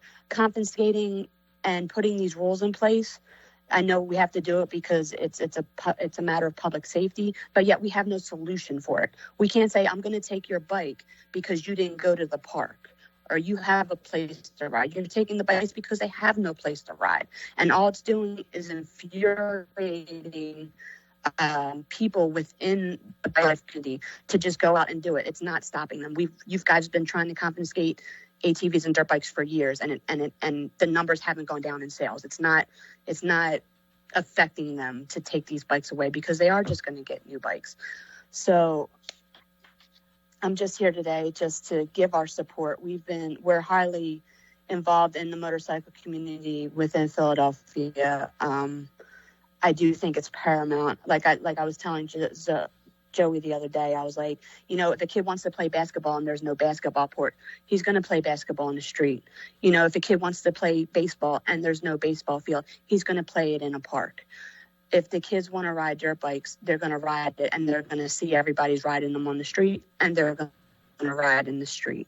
And it's also an education. I say education because when you give young adults and children the opportunity to grow into something, they want to work on bikes. We don't know if the next, Travis Pastrana is going to come out of our park. We don't know if a young person might get into working on motorcycles that want to get into our industry. It's creating just more than just a ride on a dirt bike. It's creating a passion for the sport itself, creating passion for the industry itself. And I think that's pretty much all I have to say. Well, thank you for your testimony. Couple of things, and I don't recall them from 2012, but back then I think there was an interest where there could have been a sponsorship to do a urban park. Do you think that opportunity still exists? I think it is, but I think that the manufacturers put so much time and effort to it just for it to be shot down. Are you there? In a sense. So there is funding available. I know that there is, So I would, you're breaking up. before, I think, hello? I can hear you. Hello? We're having connection problems. Hello? I hear you. Yeah, can you hear me now? Yes. Are you there? Okay. Yes, I believe funding is available through the manufacturers. But like I said, hello? We can hear you. Hello? We can hear sorry you. about that. There's not really good reception. Hello? We can hear you. Okay. So can we repeat the question? So the question was, is there private sector interest in a public-private partnership to create a urban bike park? And I guess I should also say that if we were to do this, there has to be more responsibility on the part of the riders that if we take a step, they need to take a step. Things like safety training, things like proper operating responsibility. And those kinds of things have to be a part of it as well, that could be sponsored by the manufacturers. So, for example, thou shalt not pop a wheelie on a public street. Kind of commandments of responsible bike riding, and you should do it on a park. So I think it would be important to balance that with opportunity for young people to have recreation, but also young people having responsibility of being legal, learning how to transport these vehicles to a park that they can have fun and often learn safety. So that balance coming from a manufacturer program would be two-pronged.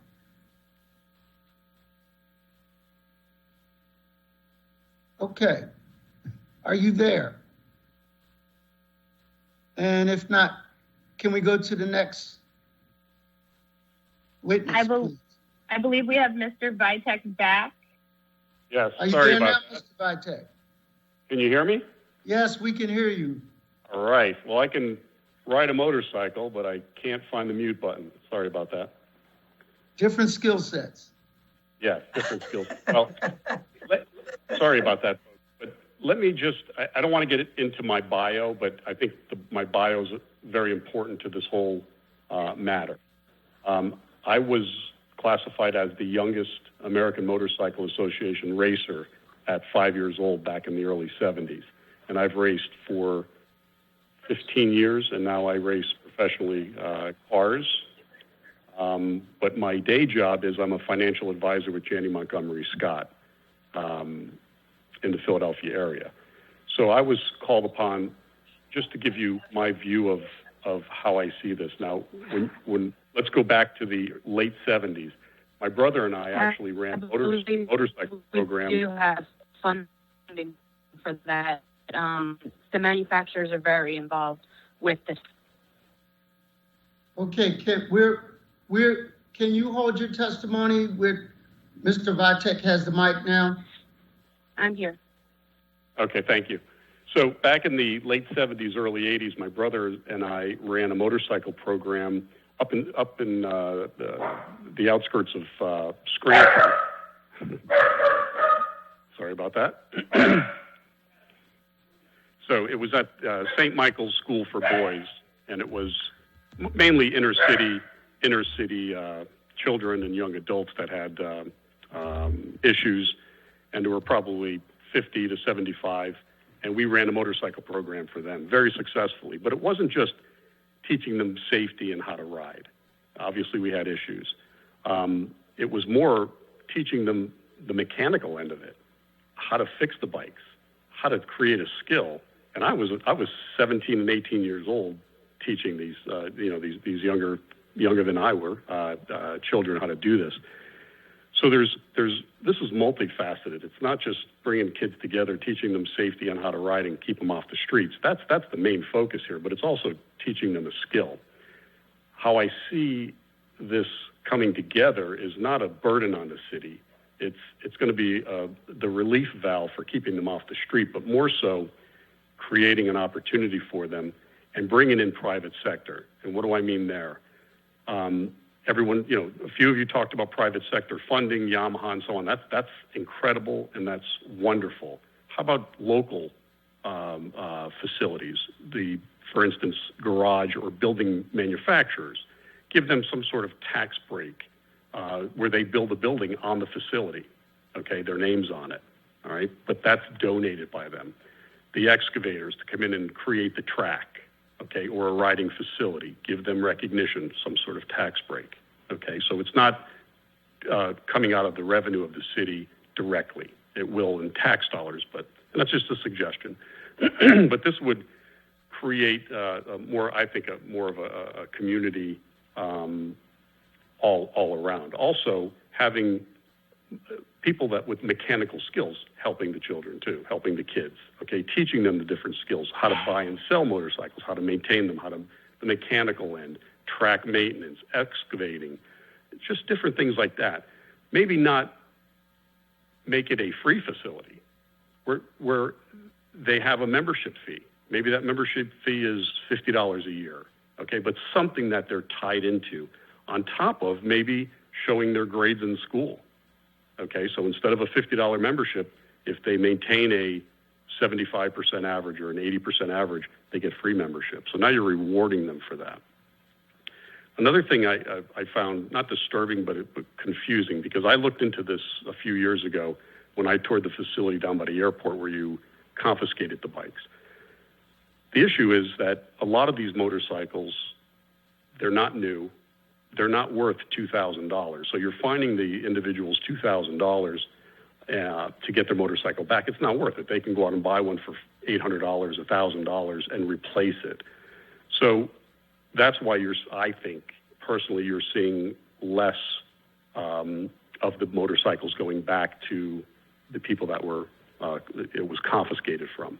So instead of crushing these and turning them into dirt, why not sell them to a private organization that cannot sell them in Philadelphia, that relieves Philadelphia of all liability on those motorcycles, but turn that into a revenue stream that can support the facilities.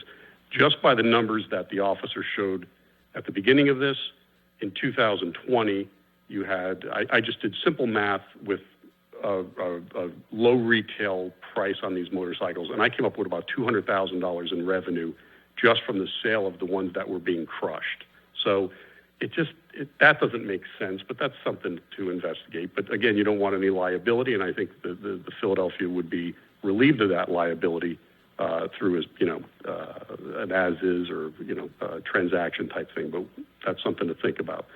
So my focus would be the way I'm looking at this is having private organizations come in and donate time and resources to build these and have multiple tracks rather than just one site.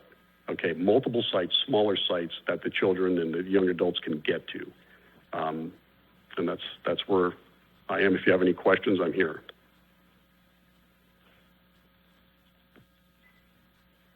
Councilman, you're on mute.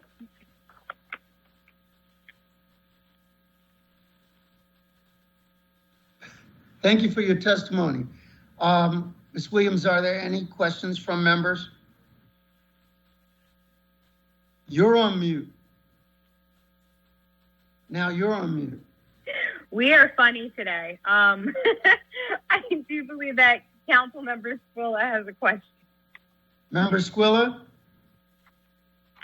Thank you, Andrew, and thank you for your testimony. And as we hear this, I think it becomes more and more evident that there is a way to work through this if we all put our collective heads together and come up with a way to make it work. Obviously, a location is key. Once you find a location and dedicate that location, then I think we could work on all the other parts.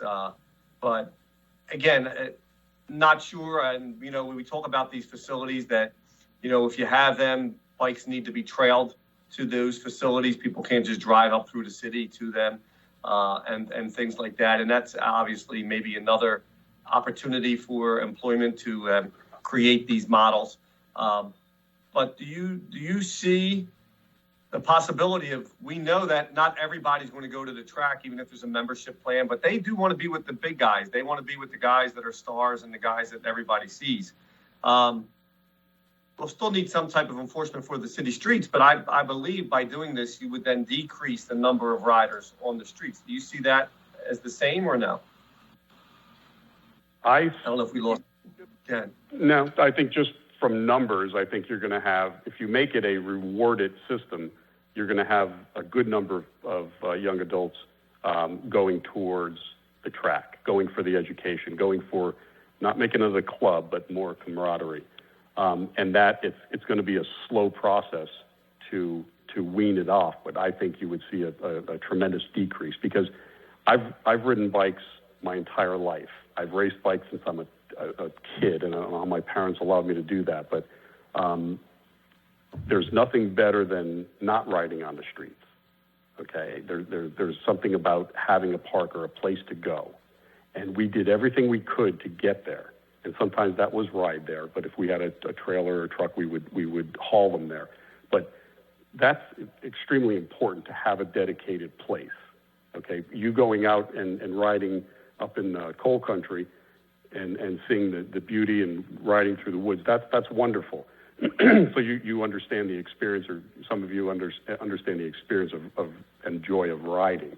But there's nothing enjoyable about riding on public streets, especially in crowded streets. So I would see a gradual attrition to this into the parks, but it's going to be a gradual process. But think about the parents'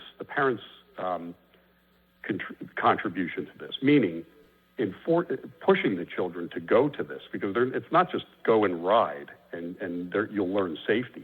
You're going to learn a skill that you could take out in the streets of Philadelphia and teach other kids and people and create businesses, which will create tax revenue and so on. So I think it's an ongoing process, but it's got to start somewhere. And maybe you start with one small facility and see how it goes, and then gradually work your way up, just like any other business. But I think private enterprise would be very happy to get involved in this, and I think you would see a lot of volunteering as well. Thank you so much, and I appreciate your input. Thank you, members. Well, Ms. Williams? Councilmember Squilla, I do believe that Mr. Thompson has his hand raised and might have an additional comment for your question. Thank you for your time again. It was actually for Mr. Vitek. Mr. Vitek, I totally agree with what you're saying as far as the tax aspect of it for the excavation and for people to come in and do sponsorships on like garages and things like that. It is more of a bigger thing than just riding. The technical skill of it, the educational skill of it, and it will create more jobs for young men who don't want to attend college or who maybe wants to become entrepreneurs. It puts the ball in our court to make decisions for others to help alter their life. Riding motorcycles has changed my life. I've been riding motorcycles since 1978. I got an RM80, and I've been a motorcycle rider ever since. It is a difference between riding on the street and on dirt. The bike is made for dirt. It reacts different on dirt. And then dirt is a controlled environment as well.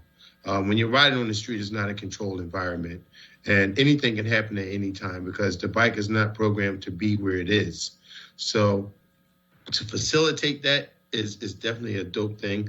I like the way you put it. As far as the tax purposes for the city of Philadelphia, we never came with intentions to lean on the city to make something happen for us.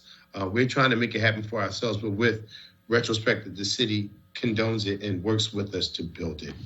That's what we're really looking for. So, Ms. Williams, in deference to our hard stop at 12:30, we are going to keep it moving. And so, who do we have teed up? We have Kareem Wall Sr.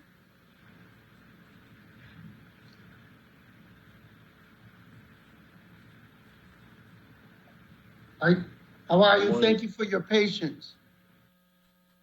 No problem. Can you state your name for the record and begin your testimony? My name is Kareem Walsh. Thank you, first off, for allowing me to be here to speak on behalf of the entire bike life culture. That's not just in Philadelphia, but that's literally worldwide. I have engaged into this culture over the past 8 to 10 years, knowing these guys, being in the chases, being at the ride outs, everything that is involved with this culture, I am. And I've heard everything. Mr. Chair, I can't really hear well. Kareem, can you speak up a little? Can you hear me now? I'm good? It's kind of faint. If you could speak up, it would be better.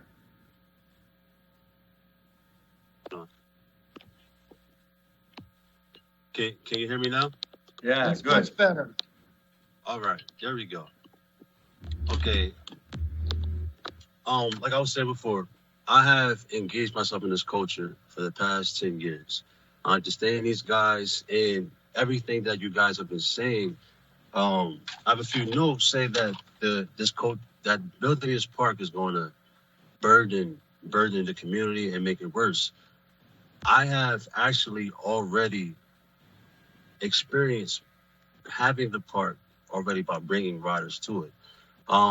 There's a space by the highway that I've actually had multiple riders, maybe 200 to 250 riders there for hours throughout the day, riding in a peaceful place. The kids were there.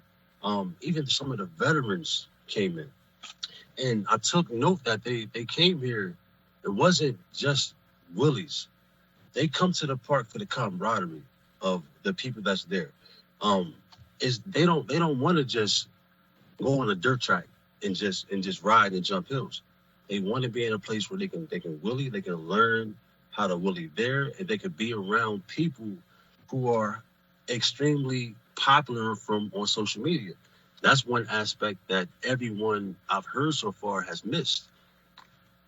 Building a park here is going to be the biggest thing in the culture, period, worldwide. Simply because the things that you can generate from this park starts off from social media. Riders, the young people go out and want to ride. They get in accidents because they don't know how to properly ride yet. But they go out there early because they want to be around people like myself with high following. They want to be around people with 250,000 followers, 300,000. They want to be around them. But if you put them in an area with people with high influence that can get them in an area where they can ride safely, they will. It doesn't matter how much money you have. It doesn't matter what, like even people like say like rappers. Some rappers don't have the save that some of these people on social media have that ride bikes. So the fact that we can get them here and not only have them here, but run the whole park similar to a motocross track. You have certain days where certain events are going on. You have certain hours throughout the day where only certain riders get to ride. You have your free time. You have your days where people, where young children get a chance to ride, and people get a chance to film. They get a chance to create vlogs. People, I've heard already that trying to figure out a way to transport these bikes. We're already doing that. This culture is extremely intelligent. They're extremely intelligent guys, and extremely unique culture that you guys don't see because it's so underground. We have guys that do vlogs that create extremely good amount of money through vlogs just from cameras. They don't have to ride their bike. They should be recording doing mechanical stuff. Like I believe his name was Vic. He had said that. You have guys who get sponsorships from clothing just from riding your bike or being around, doing wheelies in the park, doing how to wheelie or what parts on the bike to fix. You also have sponsors from helmets, gloves, masks. The transportation, we have that already in the culture. There's at least 5 people I know right now that have businesses every weekend just to transport bikes from one place to another. Now, me personally, I believe that is the good method and that they were already likely to do. Now, fast forward to the negative side. I do believe that it will help the city get the bikes off the street, but you, like I said before, you will not get them all off the street. The accidents that have happened in the street, somebody had mentioned in a park that someone was ran over in the street, ran over in a park where the bikes meet up at. Now, I know for a fact that that person that ran over that girl was very young and inexperienced. He came out early because he wanted to be around everybody. These are things like all the analytics that you guys show. I know every reason why things dropped, why things got bigger. For one instance, motorcycles. There are more accidents and more deaths on motorcycles because a lot of these guys had the opportunity to get a legal license to go ride. The guys on the dirt bikes, they learn their things just going. They're not legal, but they learn how to maneuver at a young age. They're highly skilled. So because they're illegal, they know how to maneuver through traffic differently. There are less accidents. But I still tell these guys, you have to ride safely. We get on each other. Stay off the sidewalk. Stop running lights. Stop doing all these things. These things are all documented on my page. Now, we have a tremendous amount of respect for the police department. We don't wish no harm or we don't want no violence at all. As soon as we ride in peace, matter of fact, I'll leave it here. I noticed the growth in the culture and how disturbing it was to the community. So I found ways, I basically infiltrated the whole structure. I found ways to get in and to get a better understanding and connected with the people, to find ways to reel them out of it, to make it more positive, to make fun with it. I had it all. I have the recipe for it. So what I did was I brought them all guys to the place I was talking about earlier, the big parking space, and we were there at our safe place. And then out of nowhere, we got raided. Helicopter came in like an airstrike. Cops came in and they took 52 bikes.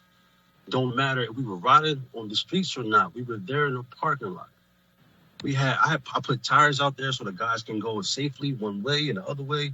We had barbecue out there. There were spots for the kids to ride. It was an amazing event.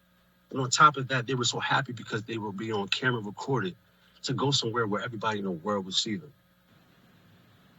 So this is when those bikes got confiscated, most of those bikes were legal. They had titles, everything for them. They didn't care. They took them. The news did not cover that. I was extremely upset. I have so much footage of cops chasing us.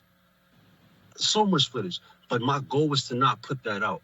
I do not want to make officers look bad. My goal was to find peace and to find a common ground and understanding. Because I understand the things we do is not safe all the time. And I have the influence to change the culture for that. But we have to get ahead of the curve now and try to change. I got chills now thinking about it. It's like I'm so passionate about this culture that you guys don't understand. I've been there. Look, I got shot point blank range here. The bullet came out here. 2 months later, first thing I did was go back to ATL to get on the bike because I wanted to be around my family. You guys want to make money from it?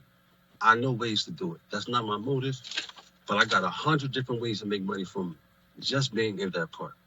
There's about 3 to 4 different areas in Philly that can easily be used, but you have to have the right person to do it. It hasn't worked before because you guys don't have someone like me that has experienced the culture from ground zero. I appreciate your I can't even hear you. I'm sorry. Let me plug this back up. I appreciate your testimony. We have 15 other witnesses. So I'd like you to continue your input as we develop a work group. We'd love to have your suggestions. But thank you for your testimony, Ms. Williams. Who's next? So I will call up the next panel of witnesses, which is Shalimar Thomas, J. Nathan Basil, and Rick Piper and Sally Burahoff. I would just ask, and as a reminder, we do have a hard stop at 12:30 and a ton of witnesses left. If you could please keep your remarks brief and under 3 minutes. Thank you so much for your patience. State your name for the record and please begin your testimony. Hi, this is Shalimar Thomas with the Northborough Renaissance. Thank you so much for allowing me to present today on Resolution 200442. You have my testimony, and I do know that we are on a tight time frame, but I do believe we are on the same page. One of the goals for the Northborough Renaissance is, and one of our programs is the Clean and Safe North Broad. And because Northborough plays host to over 30,000 cars daily, 8 subway stations, and 112,000 SEPTA riders, you can understand why recklessness of any kind can threaten not only our goals, but the health and safety of those who utilize the corridor. And I myself have witnessed reckless behavior of ATV drivers along North Broad Street. With that said, I also recognize that this is indeed a part of Philly's culture, and it should not be just simply disregarded or written off as a nuisance or a menace. For many of the riders, it serves as recreation. I myself have enjoyed a good ATV ride, as I hear other of our council members have as well. And this can be a multi-million-dollar generation. This can generate millions for the city. And there's no reason why a city like Philadelphia that has that's one of the top tourist destinations in the world shouldn't provide this experience for operators, visitors, and residents. And so I do think we have an opportunity here for the city. As I listen to the testimonies and the needs, I was thinking, is there a location on North Broad that can host an indoor park? I'm not sure. Of course, this is a conversation that we'll have to include the community. But as we think of this proposed arts and culture district along the corridor, I wonder if there's a location that could house that. I also wonder, in listening to the last gentleman's testimony, can these indoor parks, and I listened to the police testimony as well, and I hear a lot about reaction to illegal bike riders. But in thinking about prevention, I wonder, can these indoor parks serve as a prevention method to deter illegal on-street riding? I.e., if you're caught on the street, you're banned from participating in these indoor ATV activities. So again, you have my testimony. I know time is of the essence right now. I too have to make myself available to another meeting. So thank you again for allowing me to present. Thank you all for your testimonies, and thank you to the council people for holding this. And I'll accept any questions if there are any. Well, thank you for brevity. Thank you for your written testimony, and thank you for the inclusion of North Broad Street. Ms. Williams? Jay Nathan, you're up next. Good morning, everyone. Thank you. My name is Jay Nathan Basil. I am the chairman of the Midtown Village Merchants Association Outdoor Dining Committee.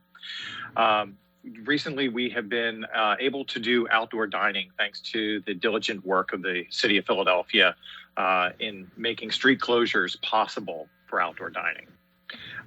Just to understand the impact of the food economy in Philadelphia, we employ 12% of the city workforce. 18% of all businesses in Philadelphia are in the food economy, and we account for $66.3 million in wage tax alone. Thanks to the outdoor dining initiative, we've been able to reopen 22 restaurants in the 13th Street corridor of Center City and bringing back more than 340 employees to help benefit the economy of Philadelphia. The reason I'm here is on September 5th of this year, which was a Saturday evening, about 10:15, we heard motorbikes and ATVs going through Center City. And they've often gone around our street closure. We do have the largest street closure in the city. During that time, we thought we were fine. We've experienced this before. However, several ATVs and motorbikes, dirt bikes, went down Walnut Street, crossing over 13th Street. We noticed that several of them stopped in the middle of the intersection, blocking traffic. Not too concerning there. But then they moved on. And then we heard them coming back, and they came down the sidewalks on the north side of Walnut Street in front of the Holiday Inn, which is currently being used by the city of Philadelphia as a COVID facility. They jumped off of the curb onto 13th Street, which was closed for pedestrian and dining use. They spun around in the middle of the pedestrian area with diners and pedestrians trying to get out of their way. It seemed as though one of them wanted to try to take the dirt bikes up our central pedestrian corridor. We're using the center traffic lane of 13th Street for pedestrian movement. It looked like he may have, if you will, chickened out of that maneuver, and they backed out and they jumped back up and back onto the sidewalk. They went into the middle of 13th and Walnut and proceeded to do several donuts in the intersection before running off. We did attempt to call 911 to alert them of the situation. We were fortunate that no one was injured. Unfortunately, at that time, September 5th, the police department were needed in other parts of the city due to various protest activities and other situations. So we never had any form of response from the police department during that occasion. We don't know what the best solution is, but we do know that this particular situation causes harm to another revenue stream that is quite large for the city of Philadelphia. When diners do not feel that they can do so safely, especially in our current outdoor dining scenario, they don't come. And 13th Street in Center City is really Philadelphia's main restaurant row. There's no other place that has the density of these businesses. So we would urge the city council and city officials to look at all possible options for other outlets and other forms of simply protecting pedestrian and diners during this challenging time for us. We are struggling as it is. We are desperately struggling. And having safety concerns with gun violence is one issue, but this comes right into our backyard, if you will, regularly. So please consider all possible options. Thank you. Thank you for your testimony, and we are in this together. We are in this together. That we very much are, sir. Thank you. Ms. Williams. Rick and Sally are testifying on behalf of the same organization. So I would ask you to choose who goes first out of the two of you. Why don't I start? I signed on first. Go ahead. I just Can you state your name? Oh, I'm sorry. Okay, this is a bit new to me. I'm just a humble citizen. My name is Rick Piper. When I graduated from Georgetown University 51 years ago, I was in love with Center City. I saw it as a village with all the joys of a big city. I moved here. Some of you may know me as the former owner of the 12th Street Gym. I've lived in the Wash West Broad Street area for 51 years. Together with Sally and a gentleman named Tom Ayers, we created an organization called STOP, which stands for Safe Travel on our Philadelphia streets. And our mission is to get illegal ATVs and dirt bikes off the streets and sidewalks and median strips of Philadelphia. Some of you may confront this in your daily lives. Some of you may not. What Jay just described happens in our area almost every night. Recently, I watched a mother and child in the stroller, being driven, literally pushed off the South Street sidewalk, not the street, the sidewalk along the side of the Acme at 10th and South. This is a nearly daily occurrence. We cannot tell you more clearly and passionately as citizens that this is happening on the sidewalks, on the median strips, all over our area, which is the Avenue of the Arts area in general. Sadly, for those of you who don't know, last night we lost a Philadelphia teenager to a dirt bike death in Germantown. This was just reported recently on the news. And this kind of, I don't know how often deaths happen, but the terrified feeling that we who live in these villages, these neighborhoods that we're so proud of, we feel it all the time. I mean, we're afraid. When we hear the noise starting, we move to the sides of buildings because we don't know what's coming, not up the streets, but up the sidewalks. Sometimes at 2 a.m. with these modified muffler systems, just blaring music. I have triple window panes where I live, triple window panes, a sound machine, and earplugs. And the building, which is Symphony House, it's a pretty good building, vibrates when these guys come by. So a couple of quick comments. I just, one word that's been filtering through all of this is the word off-road. Let us not forget that these are legally off-road vehicles. Every one of them on the streets is illegal. I also want to comment on Council Member, forgive me if I say this wrong, Gautier, or Council Member Gautier mentioned frequently the term Black youth. I really think there's always racial tensions in Philadelphia. Are we a southern or a northern city? I want to dispel the myth that this is a Black culture issue only. And I dispel this with my observations, having walked in this village for 50 years. About 35% of the riders are not Black. They are white.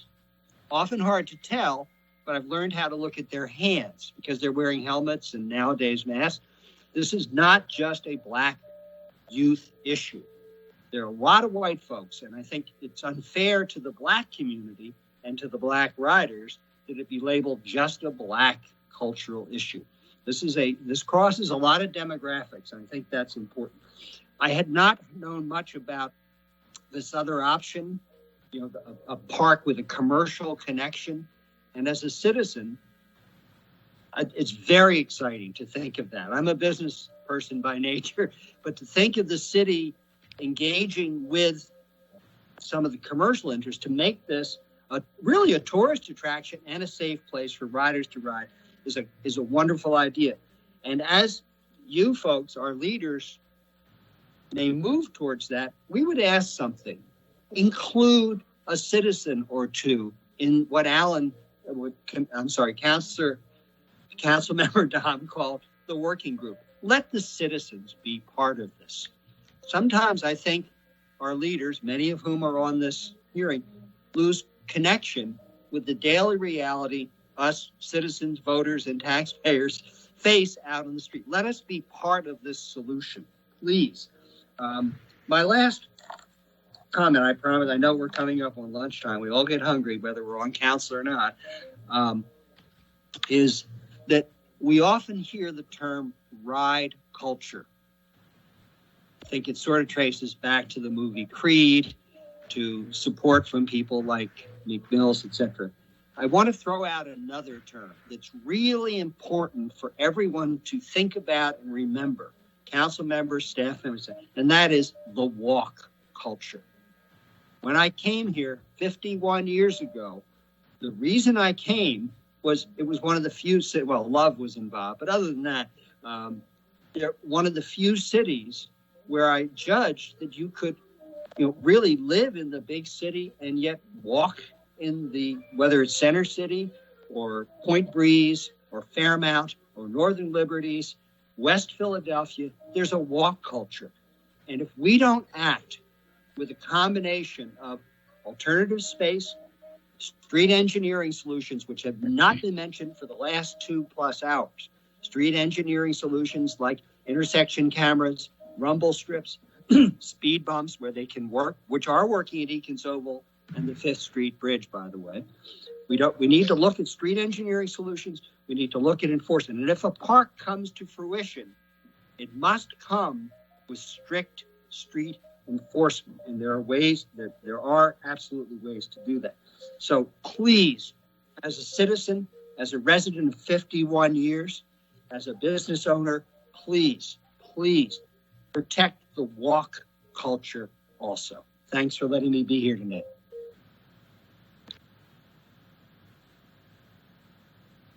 You're on mute, Councilman. Again, thank you for your testimony. Would you please proceed with your testimony? State your name for the record. Ms. Sally Gorhoff.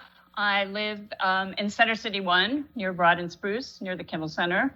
And I want to thank everyone for allowing Rick and me to come to the meeting today. I'm really impressed by everyone's testimony. I've learned a lot. Back in May, where it seems that Assistant Commissioner Dales mentioned that back in May, looking at his charts, that's when a lot of this activity started on an accelerated basis. And at that time, I just off the cuff started a petition. People were complaining about it. I started a petition that maybe some of you have signed or seen. And right now there are 2,725 signatures on that petition, all residents. Most of them are coming from the side that Rick and I are on, where the residents, it's disturbing. We're waking up in the middle of the night. Some of us have called 911. But the thing I want to emphasize, because after, it's been 4 months, I've seen articles in the paper. I've read recently, there was an article published by WHYY. I know that person isn't here today, where they gave their side of the story from the biker point of view, which honestly, I hadn't really paid too much attention to that because I was so busy listening to people complaining all the time about the noise and the safety. So, basically that's where I'm coming from, but I want you to know that I do understand all sides now. I realize where the bikers are coming from. I don't know if an ATV park of any kind will eliminate the chaos that's going on in the city. Sometimes I think, and the police have also mentioned to me that some of the riders just really want to create chaos. So, I don't think it's going to totally stop. But I think that one of the things that you need to do as a group is to let the residents know that you're actually actively working on this issue. because the comments that I receive, and I was going to read some of them today, and I know we're short of time, but basically what people are saying is, you know, it's a safety and noise issue. They're on the streets, they're challenged by the bikers. You know, you can't say anything to them. Some of them will come back and challenge you, play chicken with you. And also people have said that they feel like their neighborhoods are being decimated with this noise and safety problem. So I think that having heard everyone speak today, I want the council and the police and so forth to actually try to market these ideas to the public so that they realize that you are doing something. This is not something that's going to happen overnight. These bike parks aren't going to suddenly materialize by the end of the year or by next summer. But I think people need to know that you're working on them. And I also want to commend the police, even though some people do not agree with the bike confiscation and so forth. I don't know that I totally agree with it either, but right now I don't think there's a lot of other resources for this. I think it really has cut down on some of the noise. Sometimes it does not linger into the wee hours of the morning anymore on weekdays and on weekends. You still hear it, but it's just not quite like it was. So I don't know if they're going to other neighborhoods. So I guess basically that's mostly what I wanted to say. I'm glad that you brought some people from the bike community to the table. That was something that I thought was missing. And I want to thank everyone for being responsive. When I started this petition, I had absolutely no idea what would happen, if anyone would even do anything, if anyone was listening. But I found out that people all over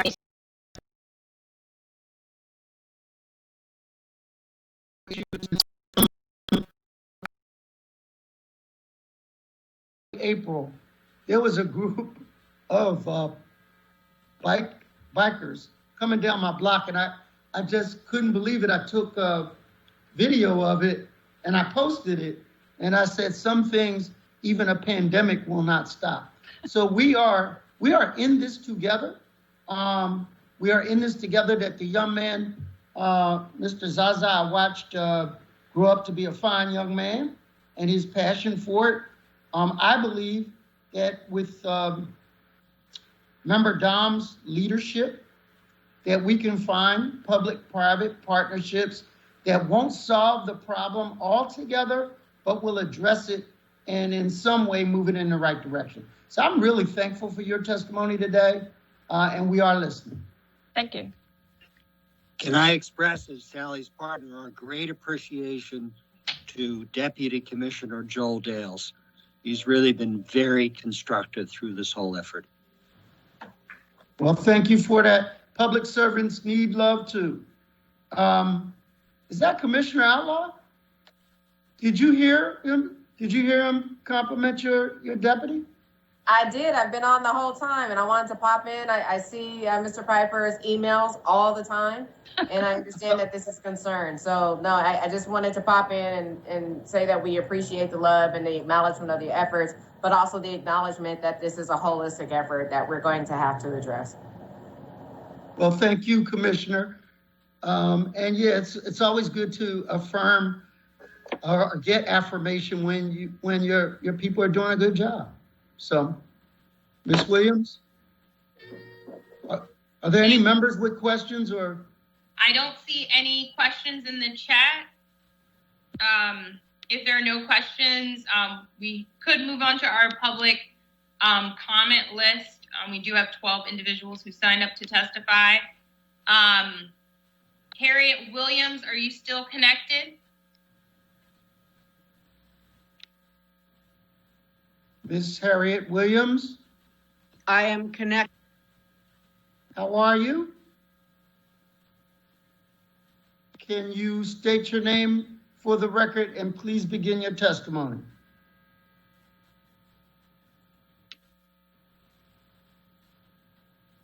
Ms. Williams, I think you are on mute. Am I off mute now? Yes. Yes. Okay. I'm Harriet Williams. I live in a high-rise building overlooking the Art Museum and the Parkway. Thank you for giving me the opportunity to testify about safety and noise issues on the Parkway, around Eakins Oval, and at the Art Museum. It's hard to watch what is happening on a daily basis at Philadelphia's most iconic location. Most evenings, large numbers of motorcycles, often speeding cars, some ATVs, but not a majority ATVs, race around the entire neighborhood. I cannot tell you if there are dirt bikes in the mix. I can't. What they do is they race in groups, they ignore traffic lights, they go up the Parkway, circling Eakins Oval in front of the Art Museum, continuing up Kelly Drive for a short while. It's incredibly dangerous. In addition to speeding on the street, motorcycles now fly up onto the sidewalk in front of the Art Museum, coming within inches of pedestrians. We have endless video footage for you, by the way, which I'm happy to share.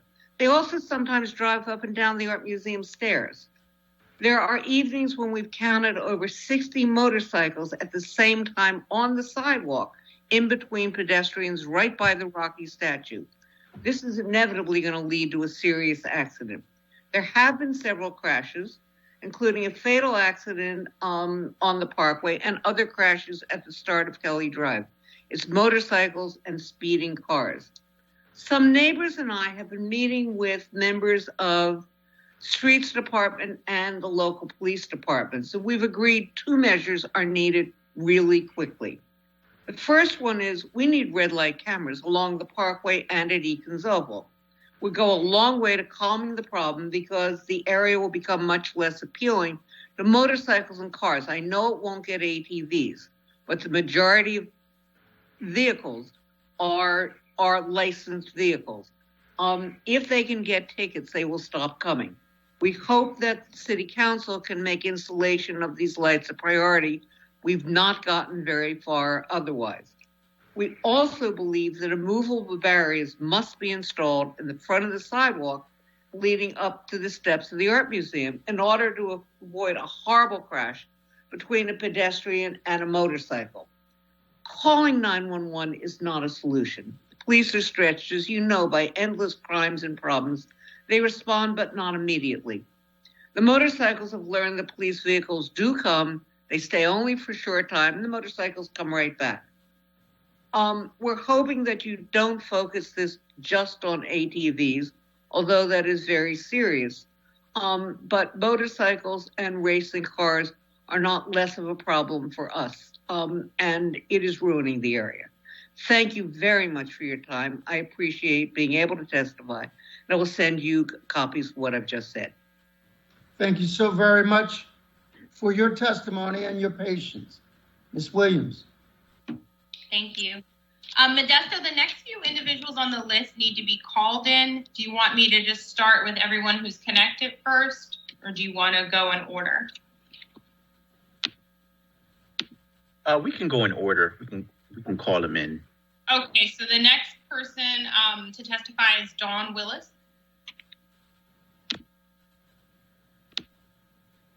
Ms. Willis,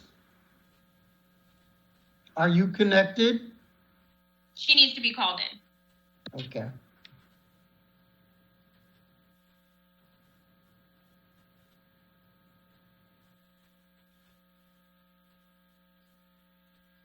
Just for the record, we are at 12 noon, so we need to be brief as possible to get everyone that is listed to testify on the record.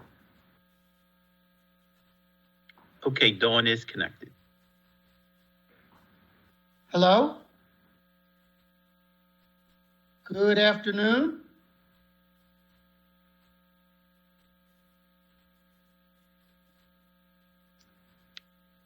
Dawn? Yes, can you hear me? I can now. How are you? Okay, great. Good. State your name for the record and please begin your testimony. Sure. My name is Dawn Willis and I am representing Center City Residents Association. All right. Okay. I live at the southwest corner of Broad and Lombard, and I can state without exception that racing up and down Broad Street for the past 6 months has significantly impacted my quality of life.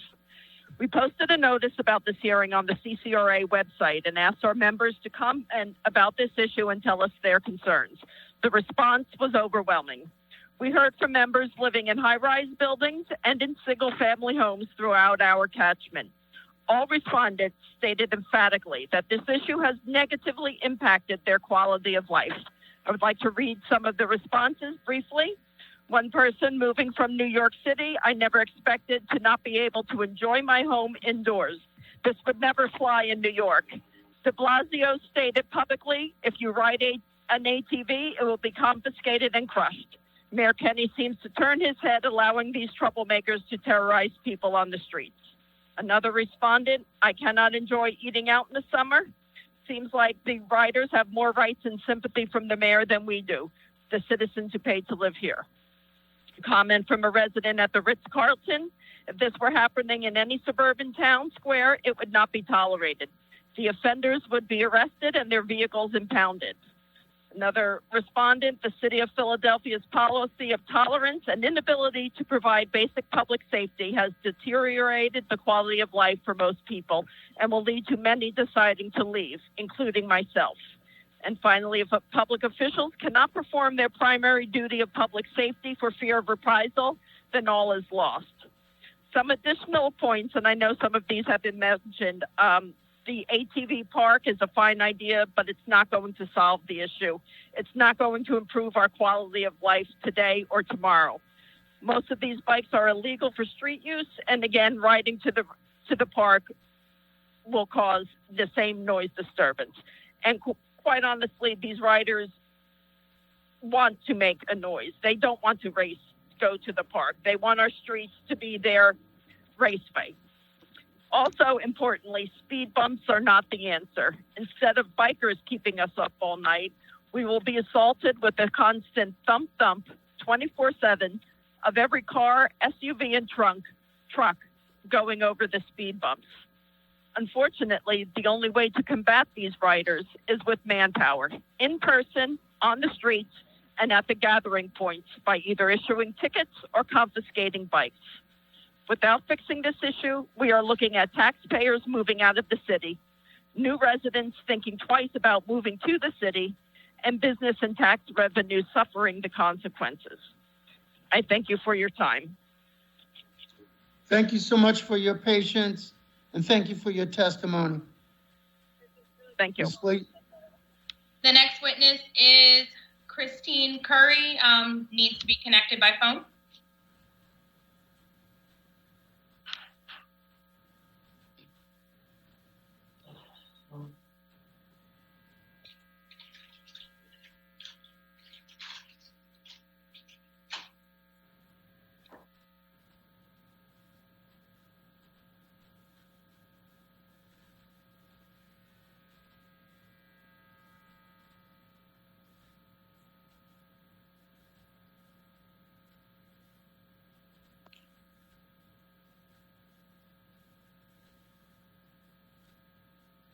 Okay, she is now connected.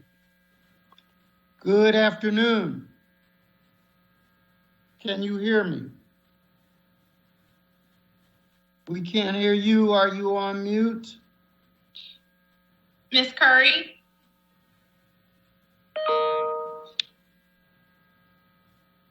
Ms. Curry?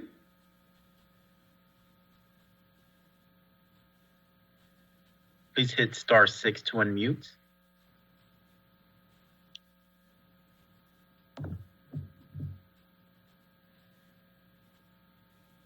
Ms. Curry? Okay, while we wait for Ms. Curry, Amanda Fuselli is the next witness, also needs to be connected by phone.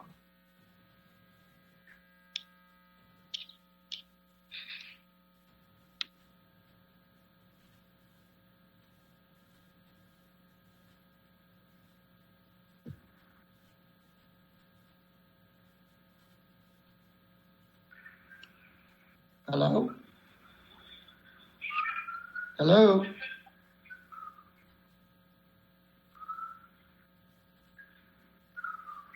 Hello?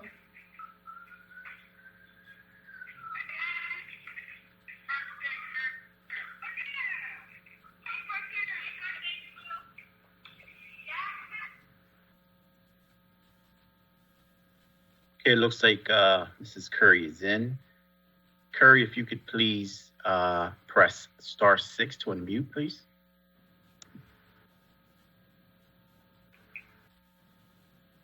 Hello, Ms. Curry.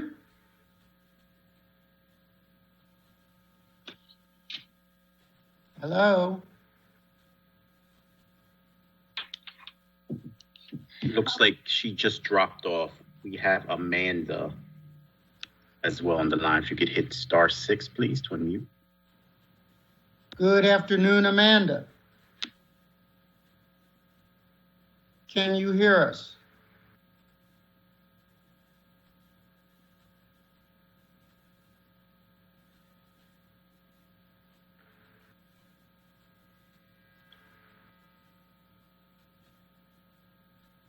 Amanda. Okay. If Ms. Fuselli, we can't get you off mute, we do have other witnesses who are logged in. Francis B., are you on the line?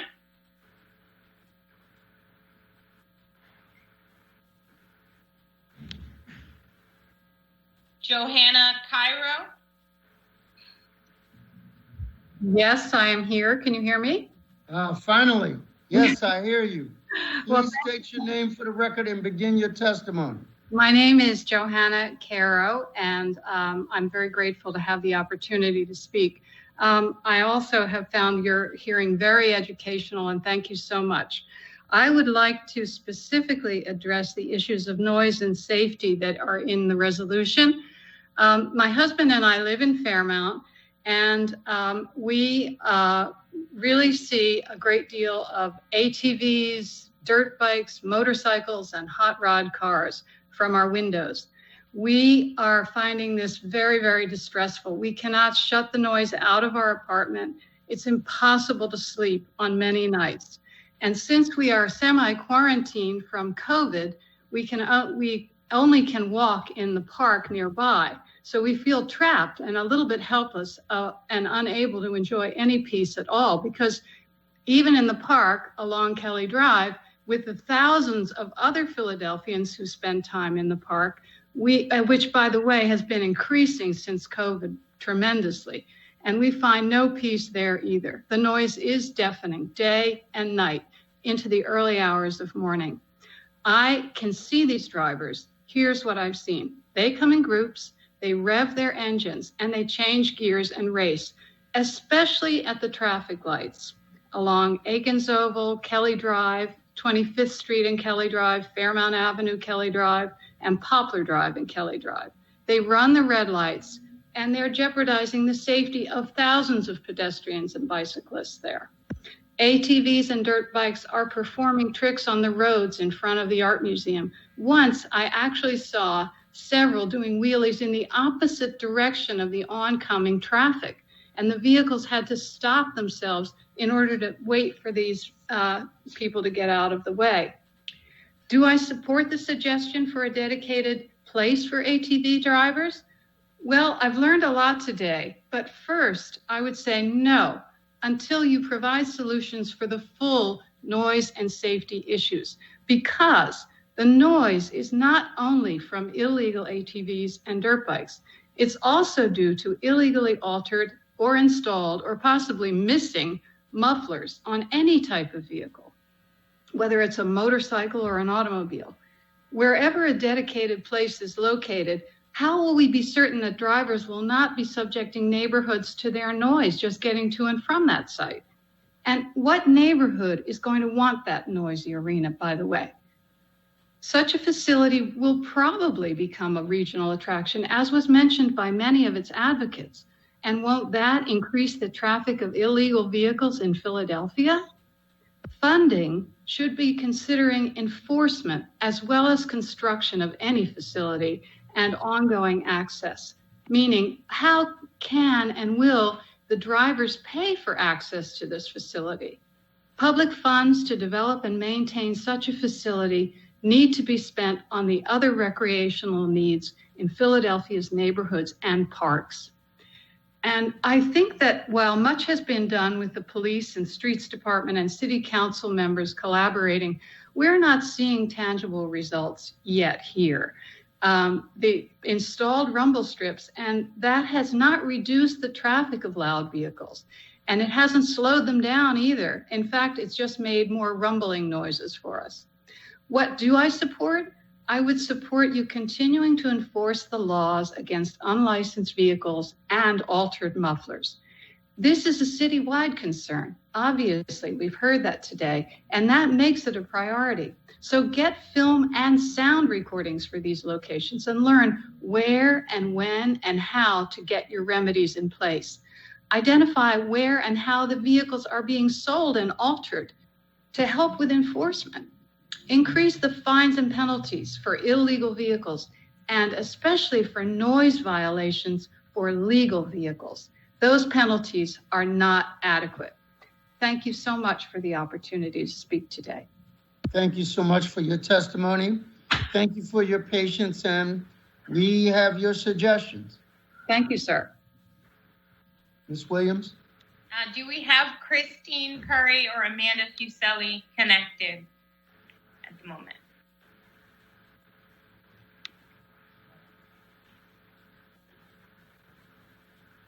We tried calling out to them, Samantha, and we're just getting voicemail. Okay. So Wenda is going to try to connect with Kevin O'Connor. Okay, great. So while you're connecting with Kevin O'Connor, I would call Carmina Taylor. Are you still connected?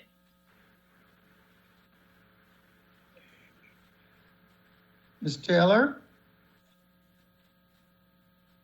Yes, I am. I would just like to Can you turn your volume up a little bit? Can you hear me now? Much better. Okay, I would like to submit my statement to Samantha because I've been on since 9:30 and I feel very much more informed with hearing all the perspectives of the people that are involved in this. I, like Harriet, live in the Philadelphian on the Parkway, and she did a very good job at capturing the sentiment of all the residents in the Philadelphian and the public safety issue. But I would just like to point out that we've had thefts and vandalism in the area too. So the red light camera would be an additional benefit with all the ATV and all that stuff. But for me, not to duplicate what Harriet said, the issue for us in District 9 is the mandatory minimum manpower. I've been here 6 years. My car has been broken into twice and stolen once. And I found out from this last time this summer that we're supposed to have 8 police officers on a shift. And quite frequently, we do not have that amount.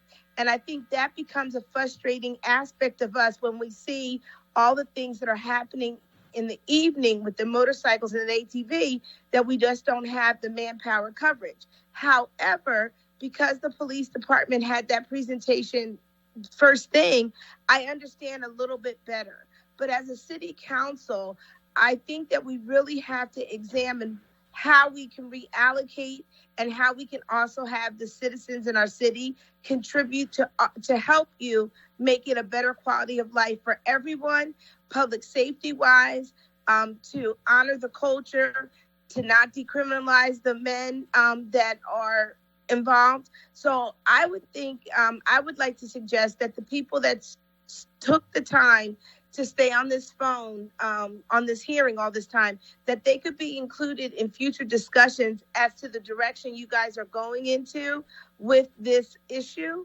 Because when you think back that it hasn't been brought up in 8 years and things have escalated, we can only try to work more collectively together. So I don't want to go over. I appreciate the opportunity. Samantha has been extremely patient. Councilman Jones, your staff has been very nice to me in trying to allow me this opportunity. But I would like to submit my statement, but I think we have to re-examine manpower, cohesive, collective decision-making, and improve the quality of life for everyone and improve safety for everyone. Thank you for your insights and your patience. Ms. Williams? Thank you. I believe we have Kevin O'Connor connected on the phone. Good afternoon, Mr. O'Connor.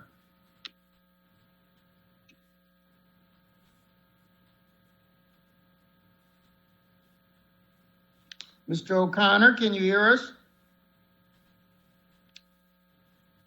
I believe you can unmute by pressing *6 if you're on the phone.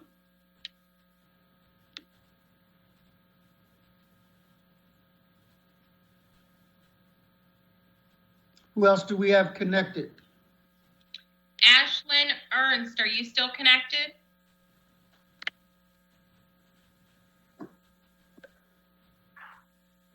Okay. Larry Mink, are you still connected? Yes, I'm here. Good afternoon. Good afternoon, Councilman. Thanks for the opportunity to speak. My name is Larry Mink, and I represent a group of residents in a development of townhomes located directly behind the Speedway gas station at 615 South Broad. That's 1 block south of South Street. My neighbors and I have grown increasingly concerned over the past several months about noise and safety issues related to the use of ATVs in Center City. And when I say ATVs, in this case, I'm referring to all 9th Street legal vehicles, including dirt bikes. We've observed riders ignoring traffic rules, going through red lights, racing, riding against traffic, and riding on sidewalks, as a number of other people have testified. But in addition to the safety concerns for the riders and other motorists and pedestrians, the noise level from these vehicles is very disruptive, particularly during the late night hours when we're trying to sleep. The proximity of our development to the Speedway station makes this especially problematic for us, since the ATVs come to the station to refuel. In fairness, it's not just ATVs, there are also street legal motorcycles and automobiles that congregate at the Speedway late at night. The sound of revving engines, most of which almost certainly exceed the decibel limits of the city ordinances. The sound of people yelling and loud music can be heard in the hours. Several of my neighbors have repeatedly called 911 to complain this problem persists. We realize there's a certain noise level that comes with living in a city, but there are limits, especially at night. There are ordinances in place to limit nuisance noise, but in our opinion, they are not being adequately enforced. With regard to an ATV park, our residents support the idea and concept of creating a place where riders can go to safely enjoy their vehicles. I rode dirt bikes in my younger days, so I get the attraction. But as has been pointed out, there are several logistical issues that must be addressed. Most importantly to us, how will the riders get their vehicles to the park? If they're allowed to ride their ATVs to the park, how do we convince riders to abide by the rules of the road? Riding on the street is an issue, but riding recklessly is the primary problem. Having heard the testimony of Mr. Walls earlier, I think I have a better understanding of the culture, and perhaps there are leaders in the culture who can positively influence newer riders when it comes to safety. In any case, we feel strongly that strict enforcement should not be contingent on creating a park. While we appreciate the efforts of the Philadelphia Police Department and the attention brought to the issue by this committee, our group is tired and increasingly frustrated by the ongoing problem. Many of us are new to Center City, and we were excited to move into a city we love. But to be honest, some of us are now questioning whether it was a good decision and if we want to stay. Thank you for the opportunity to express these concerns. Thank you so much for your testimony, and thank you for choosing Philadelphia. Ms. Williams?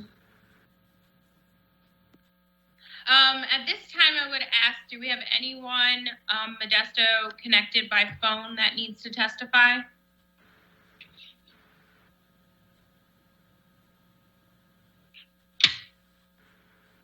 We're going to try to reach out to GGO Longo and Lita Cohen. Okay, thank you. Well, at this point, I'd like to recognize the author of resolution number 200442.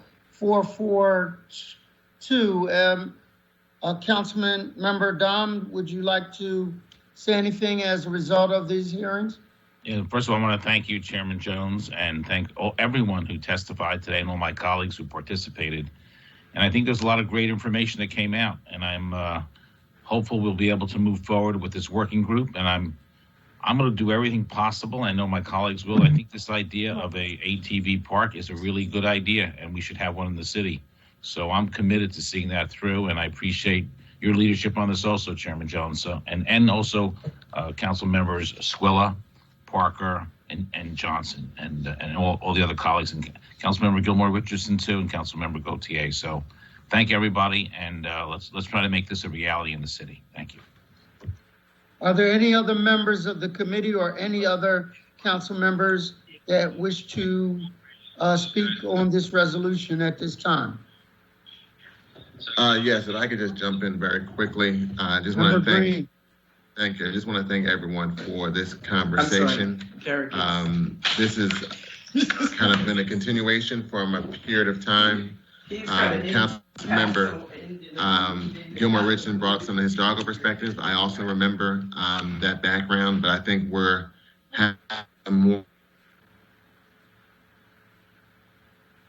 energy on this.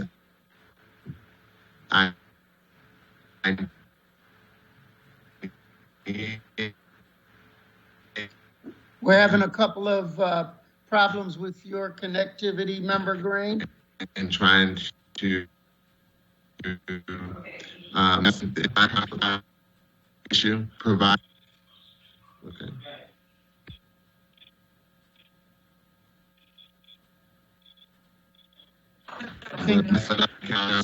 Gilmore Richardson for the conversations and look forward to the working group moving forward on this issue. Thank you, Member Green. Modesto, is there any others to testify?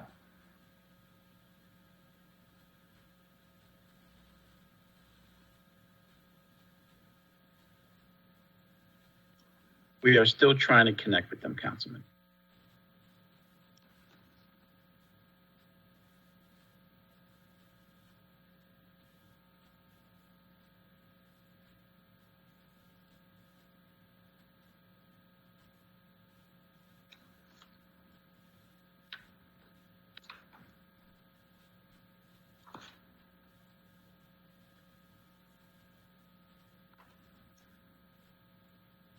I believe Leader Cohen is online, sir. Ms. Cohen, can you hear us? Ms. Cohen.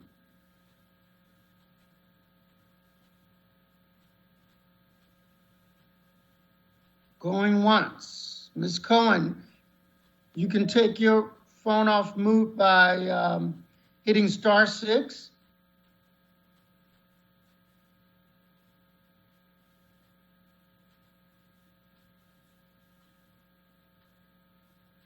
Modesto, is she still there?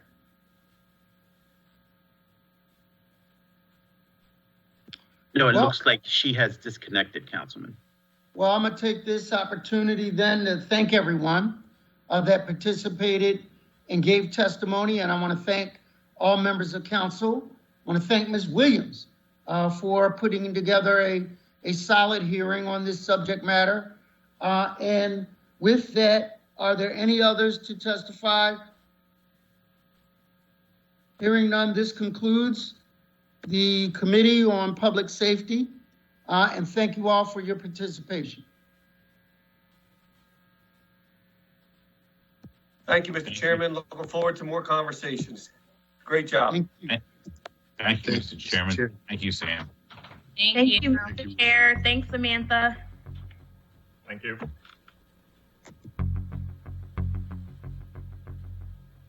Thank you again, Sam.